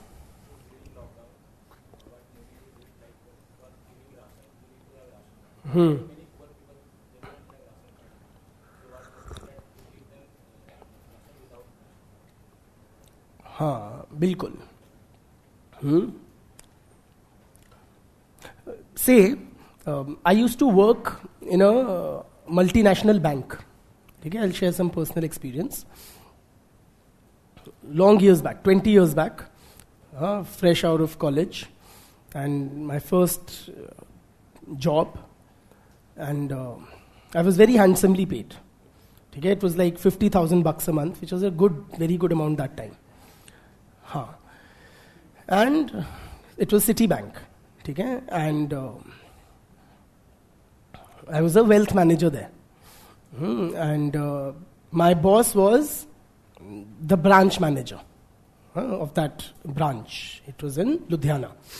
So, Citibank, of course, is a large-scale bureaucratic organization. There were detailed rules and regulations. So, that time everything was not so digitized. So I was given this physical handbook, which contained all the rules, their international or level rules and India specific rules, lot of things. Problem solving, any issue you encounter, the hierarchy, emails and everything was there in that big book. There was also certain formal communication channels, like my immediate superior I had to refer to, and then there was a detailed hierarchy. So how do we solve problems? When I entered how I was supposed to solve problems was formally refer to that big book and try to resolve it. If not resolved, I refer it to my senior, my immediate boss, who was the branch manager. Now, as a new joinee, I used to face problems every day. 10 problems every day. For the smallest of things. For example, being a bank employee, I did not know how to fill a paying slip. Paying slip? किसी check के साथ या cash deposit के साथ लगाते हैं. मुझे उसमें नहीं पता था कि बैंक में जिस बैंक से पैसा आ रहा है उसका आना है या जिसका जा रहा है, किसका कहाँ नाम लिखना है, कुछ नहीं पता था. So how would I solve this problem? Would I refer to that big book? And I had to scan through all of it, spending hours to find this solution कि कैसे इसको भरते हैं और पता नहीं मिले ना मिले. या should I go to my boss, the branch manager, with this problem? Should I? वो क्या कहेगा, गलती कर दी. Picked up a very expensive resource, really not worth it. Yes or no? I would lose some dignity in his eyes. Yes or no? It might affect my chances of promotion. So what did I do? कल क्या office में एक बूढ़े से uncle होते थे, peon type के, हर office में होते हैं. He has been there since the beginning of civilization. ठीक है? And he knows everything. ठीक है? उनको कैशियर का भी काम आता है, सर्विस मैनेजर का भी काम आता है, रिलेशनशिप सबका काम आता है. बट उनका जो ऑफिशियल डेजिग्नेशन है वो बड़ा लोली सा है. पियोन से जस्ट ऊपर थे वो, सीनियर पियोन टाइप के. तो मैंने उनसे पूछ लिया कि इसको कैसे भरते हैं. उन्होंने बता दिया. मेरी इज्जत बची. But more importantly it was far more efficient. Rather than spending hours, an expensive resource being paid 50,000, had I spent hours just finding this out through the formal system, or worse still, had I taken the time of my boss, who is a far more expensive resource. Rather, I took that fellow, he was far junior to me in the organizational hierarchy. So point is, friends, many problems in organizations are solved informally. Say over a cup of coffee on the coffee machine. दोस्तों से, भाई ऐसा कर दे, वो कर देता है. Yes और नो, ये समझा दे, वो समझा देता है. ठीक है? So following the rules and procedures etcetera may be more costly, while not following them may contribute to enhancing organizational efficiency. कौन कहते हैं? पीटर ब्लाउ. ठीक. Thirdly, fourthly, जो भी. Alvin Goldner, very good. कहां से जानते हो इनको? Anti-Minotaur, very good. Alvin Goldner, he conducted a study. Do you want some time to write Peter Blau or you've written? चले आगे ना. Alvin Goldner, he conducted a study of a cement manufacturing plant.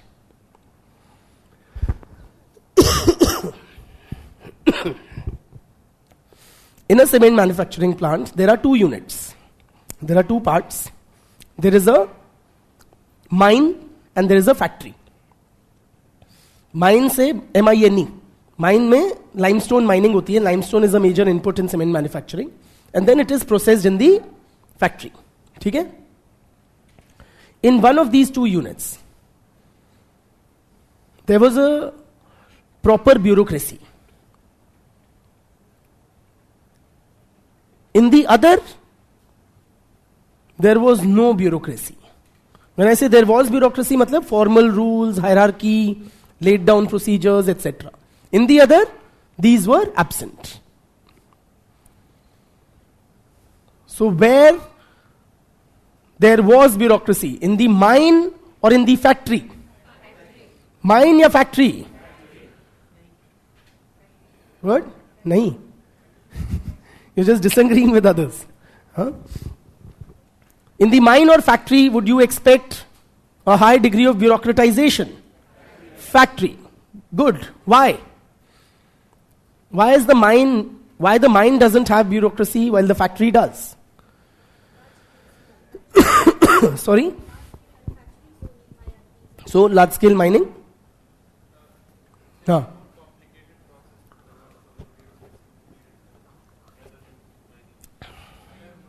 Sorry? Absolutely. Please appreciate the nature of work in the mine and the factory is different. In the mine, there is a lot of uncertainty. In the mine, there is potential risk to human life. Are you with me? Requiring greater spontaneity, flexibility. You can't have hierarchy. For example, if a mine suddenly gets flooded, you can't wait for orders from the top and so on and so forth. If a worker in a mine gets injured, are you with me? You would want an informal exchange कि भाई आज मेरी जगह तू कर ले, तेरी shift में मैं काम कर लूंगा. Are you with me? In contrast, in the factory, the work is well organized. There is no risk to human life. It is stable, predictable kind of a workflow. Are you with me? The point is, friends, that bureaucracy or the suitability of bureaucracy depends on the nature of the work being undertaken. Bureaucracy may not be well suited for all kinds of tasks.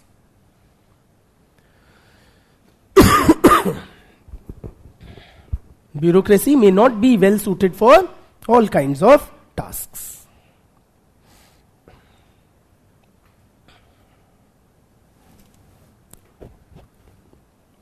ठीक?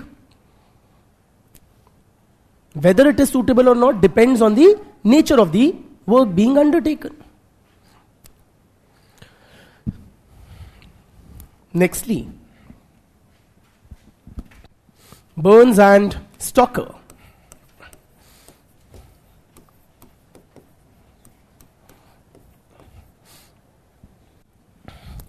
They studied a number of firms in the electronics industry.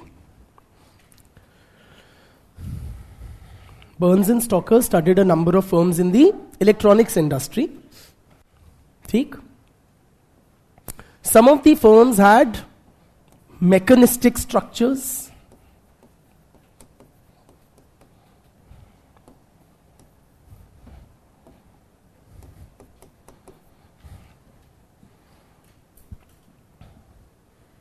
While the other firms had organic structures.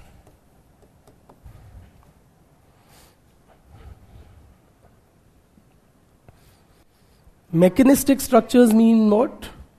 Basically, akin to the Weberian bureaucracy.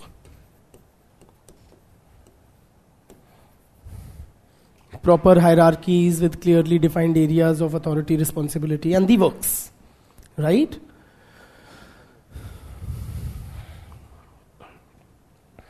Organic structures mean what? They did not have these, the opposite of Weberian bureaucracy. They did not have well-developed hierarchies. They were somewhat flatter organizations. Informal communication and so on and so forth. Clear?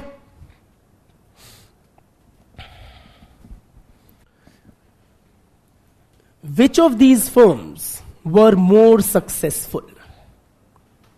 Mechanistic or organic? Mechanistic or organic?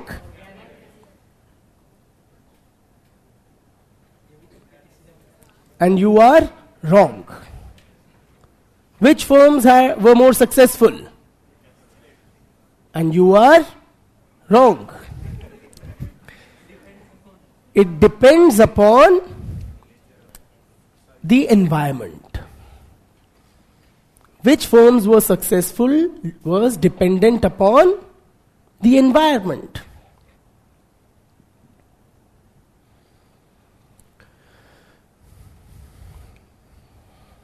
Environment मतलब market environment, technological environment, ठीक है, everything, the environment in which the firm is operating in, है ना. When the environment was stable, stable environment would mean what? Say you know your competitors and their products. Are you with me? Technology is well established, and so on and so forth. The vendors are clearly identified and the supply is steady of the inputs. Huh? In such kind of situations, when the environment was stable, which firms were more successful? Mechanistic structures were more successful.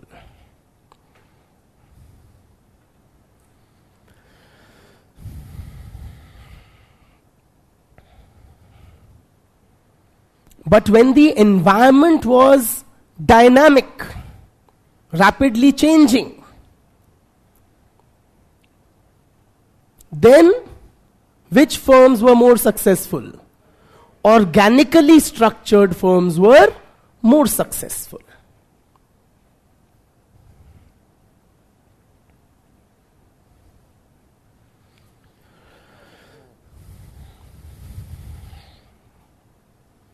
In a rapidly changing or dynamic environment, organically structured firms, yani those not designed on hierarchical Weberian bureaucratic lines, were more successful. Meaning what? Weberian bureaucracy may not be best suited for all situations. Yes or no? It would depend also on the environment or what you are dealing with, simply. A classic example, friends, is Nokia in the mobile phone industry. Nokia, for a very long period, was the market leader in mobile phones. It was almost synonymous with mobile phones. Are you with me? The undisputed champ. And this continued till there was stability in the mobile phones market. But when the market was in a state of flux, you had new players entering the market. Many based out of China started manufacturing. When technology began to change, smartphones are there. Are you with me? Why don't bureaucratic organizations survive a dynamic environment? They are basically slow to respond. So they are, unable to adapt to the changing environment. Who knows first when the environment changes? The people at the top or at the lower levels? Lower levels. So किसको पता लगेगा? जो field agents जाते होंगे retailers को phones बेचने कि भैया ऑर्डर्स कम आने लगे हैं, लोग कम ले रहे हैं नोकिया का phone. Are you with me? उनको फीडबैक मिलेगा, भैया ये मार्केट में नया लॉन्च हुआ है, आपसे 3,000 रुपए कम में एंड सेम फीचर्स में. तो जब तक ये बात ऊपर ट्रैवल करेगी, a decision will be taken. There will be some sort of complacency because you are the market leader, but by the time a decision is taken and it is relayed down, okay, कि चलो हम भी 2,500 रुपया 3,000 रुपया कम कर देते हैं. क्या हुआ? अनदर चेंजेस का. Now Nokia is stuck with push button phones. Smartphones have been launched in the market by Samsung. Are you with me? By the time you respond to this change, another change has come. So Nokia, which was once a market leader, is now gone. Yes or no? Point is, friends, bureaucratic organizations, hierarchically organized, rigid, with clearly defined roles, etc., may not be the best for all situations. Clear? Warren Bennis,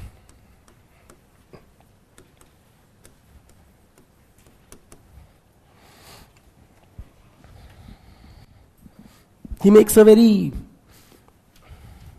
what should I say? He almost writes an obituary for the bureaucracy. He says bureaucracy as an organizational form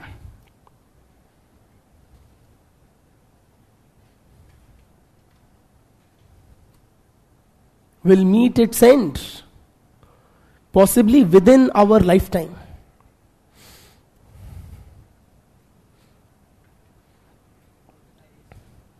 Bureaucracy as an organizational form will meet its demise, possibly within our lifetimes. मतलब अगले 40, 50, 70 सालों में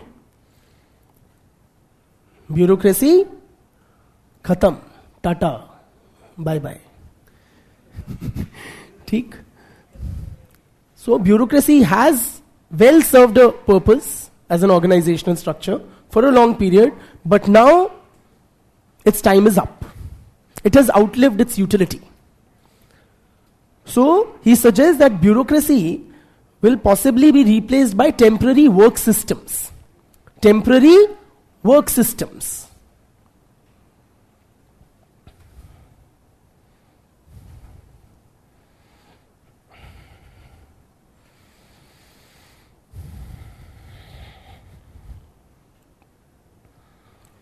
Temporary work systems मतलब क्या? In response to the changing situation.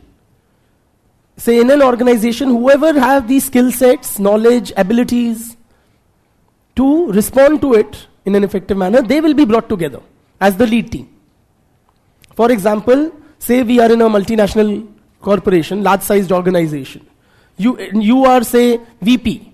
Okay, I am a junior manager or whatever.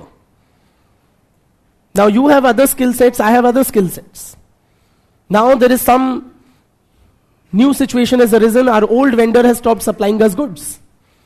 Now we have to seek orders from a vendor in France. I know French, you don't. So I will be made a part of that team dealing with the vendor. आप होंगे VP. So ये जो rigid hierarchies है, इन सब का मतलब नहीं रह जाएगा. Are you with me? Then another 2-3 months down the line, a new challenge has emerged for the organization. Whoever in the organization has capabilities to address that challenge, we'll bring them together. Are you with me? Then once that challenge is met, we'll disband that team or that work system. Form another. Are you with me? ये होगा कब? Within your and my lifetime, according to Warren Bennis. I found it very, what should I say, sadistically satisfying that Warren Bennis is dead. While bureaucracy has outlived at least Warren Bennis. Next. Sorry? बोला था कुछ साल कई decades पहले. So, another point of criticism. Weber wrote that bureaucracy is this rational, impersonal organization. Yes or no? Bureaucracy, decision making in the bureaucracy is rules-based, impersonal, rational. Critics argue it is far from it. Critics point out that bureaucratic decision making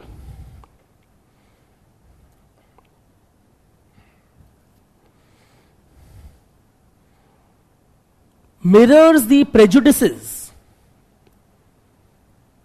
Bureaucracy mirrors the prejudices. Mirrors, reflect करती है या दिखाती है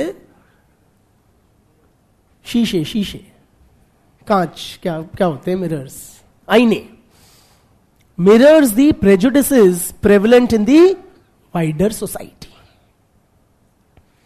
I repeat, bureaucracy mirrors the prejudices prevalent in the wider society.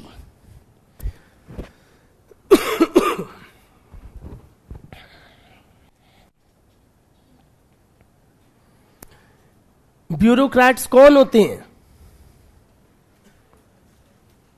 Breaking news, इंसान होते हैं, फरिश्ते नहीं होते हैं. कहां से आते हैं? इसी सोसाइटी से ड्रॉन होते हैं, ऊपर से नहीं टपकते हैं. यस और नो? इसी क्लासरूम में से, इसी बैच में से कुछ लोग ब्यूरोक्रेट्स बनेंगे. किस उम्र में बंदा ब्यूरोक्रेट बनता है? From childhood? नहीं. एक फुल ग्रोन मैन या वुमन ब्यूरोक्रेट बनता है. यस और no? By the time you become a bureaucrat, you have internalized the norms and values of the society. You have been affected by several stereotypes, prejudices, biases that are prevalent in the wider society. And you take them with you to the bureaucracy.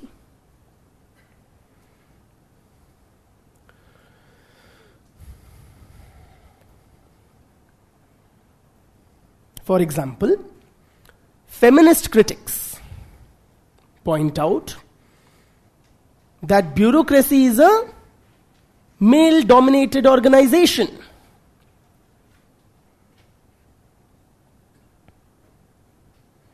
Bureaucracy is a male-dominated organization which reflects क्या? Patriarchal biases.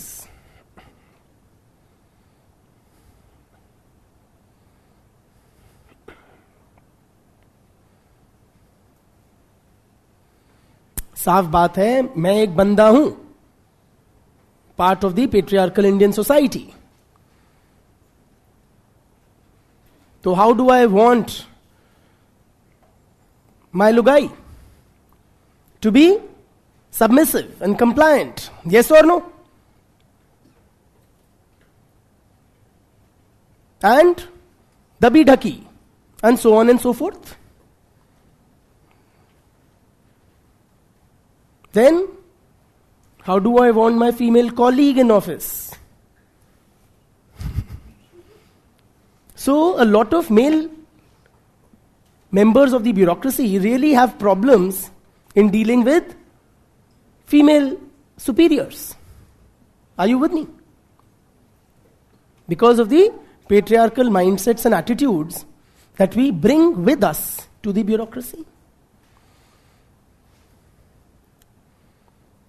घर में हम बीवी को बोलते हैं तुम चुप रहो, तो हम चाहेंगे कि ऑफिस में भी विमेन क्या करें? चुप रहें. और अगर आप ज्यादा बोलोगी, होगी आप IAS वाईएस, क्या बोलेंगी? She so manly. यस और no? Too assertive, too domineering. हाँ क्या? हाँ, फीमेल को भी सर ही बोलेंगे, है ना? Are you with me? जब आप इंटरव्यू के लिए जाओगे as aspirants, on the panel before you will be 5. There will be a panel of 5, out of which most likely 4, if not all 5, will be men, retired bureaucrats, etc. Now UPSC, in every year in the notification, it very prominently writes again and again, female candidates are encouraged to apply. Okay, so formally the communication says women apply, but every year you have fewer women candidates being selected than male candidates. Female candidates से पूछा जाएगा, बहुत बार पूछा जाता है, how will you balance work and family? Male candidate से कभी नहीं पूछा जाएगा, क्योंकि मेरे दिमाग में क्या है, मैं भी तो एक 60 साल का बुड्ढा हूं, मेरा घर किसने संभाला है? वुमन ने. तो घर संभालना किसकी जिम्मेवारी है मेरे माइंडसेट में? वुमन की. यस और नो? तो when I am evaluating you as a prospective member of the bureaucracy, क्या देखूंगा? इसके तो 3 साल में बच्चा हो जाएगा, हाँ, फिर 6 महीने उसकी लीव ले लेगी, तो ये काम पे ध्यान देगी या बच्चे पति संभालेगी? Point is, friends, that may be a little unfair, kind of a cliched portrayal, but it does have some element of truth to it. That the patriarchal biases prevalent in the wider society are also reflected in the bureaucracy.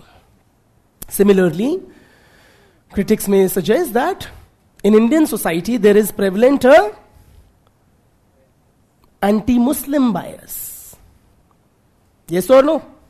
Which will also be reflected in bureaucratic decision making. किसी मुसलमान को internal security की जिम्मेवारी थोड़ी ना दे दोगे. Are you with me?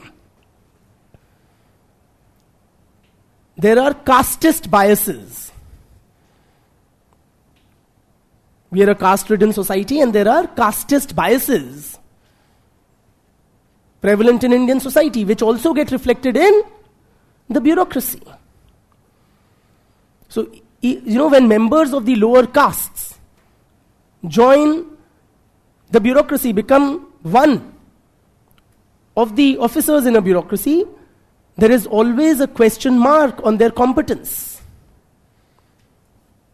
Yes or no? So they will experience discrimination, prejudice, bias, questioning of their competence for long periods in their careers. There is a casteist bias prevalent in society which also gets reflected in the bureaucracy. So bureaucracy, Weber Sahab, is not this rational and calculating and kind of an organization as you suggest. It mirrors the prejudices prevalent in the wider society. Clear? एक coat लिखो. लिखो.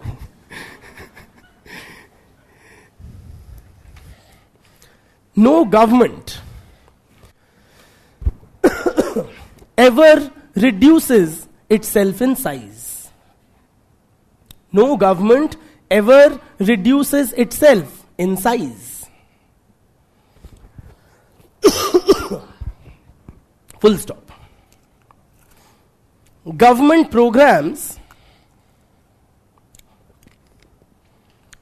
once launched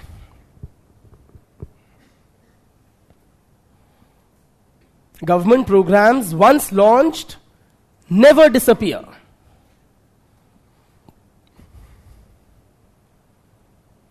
Full stop. A government bureau matlab daftar, office, department. A government bureau is the nearest thing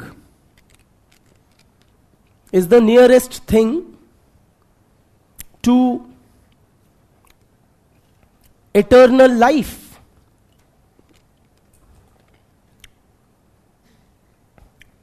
That we will ever see.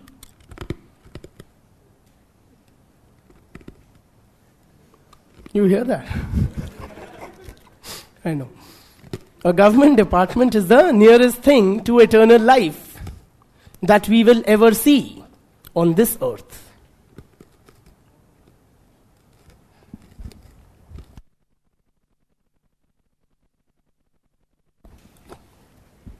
Okay? Unquote, quotes close. किसने बोला ये? Ronald Reagan. Ronald Reagan थे former US president.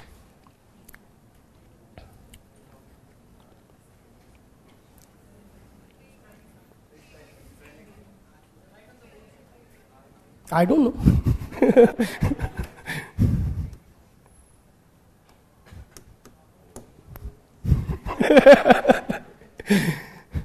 My tukka is this, okay? And then of course it's subject to Google check. It is this. Chalo. It passes friend check. So for now that works.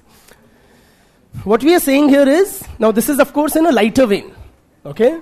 What we are saying here is, Ronald Reagan is suggesting that, bureaucracies have a tendency to linger, to spread, to increase their ambit, they are almost never rolled back. So, for example, when Modi ji came to power, okay, one of these slogans he has been tom-tomming since coming to power is minimum government, maximum governance. Minimum government matlab we'll reduce the size of the government and try to be more efficient in delivery of services, etc. But in actuality, the size of the government has only expanded. Are you with me? Modi ji was very critical of, say, kya naam hai tumhara, Manrega. Okay, and people thought that once they come to power, they will wind it up. Okay, so many people in different, they wrote concerned articles about, bhaiya, it will blah blah. But did they wind up Manrega? No, they poured more and more money into it. Then they were critical of planning commission. It's an, relic of a bygone era, Nehruvian socialist planned economy. तो लगा ये बंद कर देंगे, बंद कर दी नहीं, उसको रीक्रिस्टन कर दिया in the form of NITI Aayog. That is why Reagan says a government bureau is the nearest thing to अमरत्व. अगर कुछ दुनिया में अमर है तो वो यही है सरकारी दफ्तर, ठीक है, जो कभी मरता नहीं, that we'll ever come across on this earth. ठीक है, बहुत बहुत धन्यवाद. ठीक है.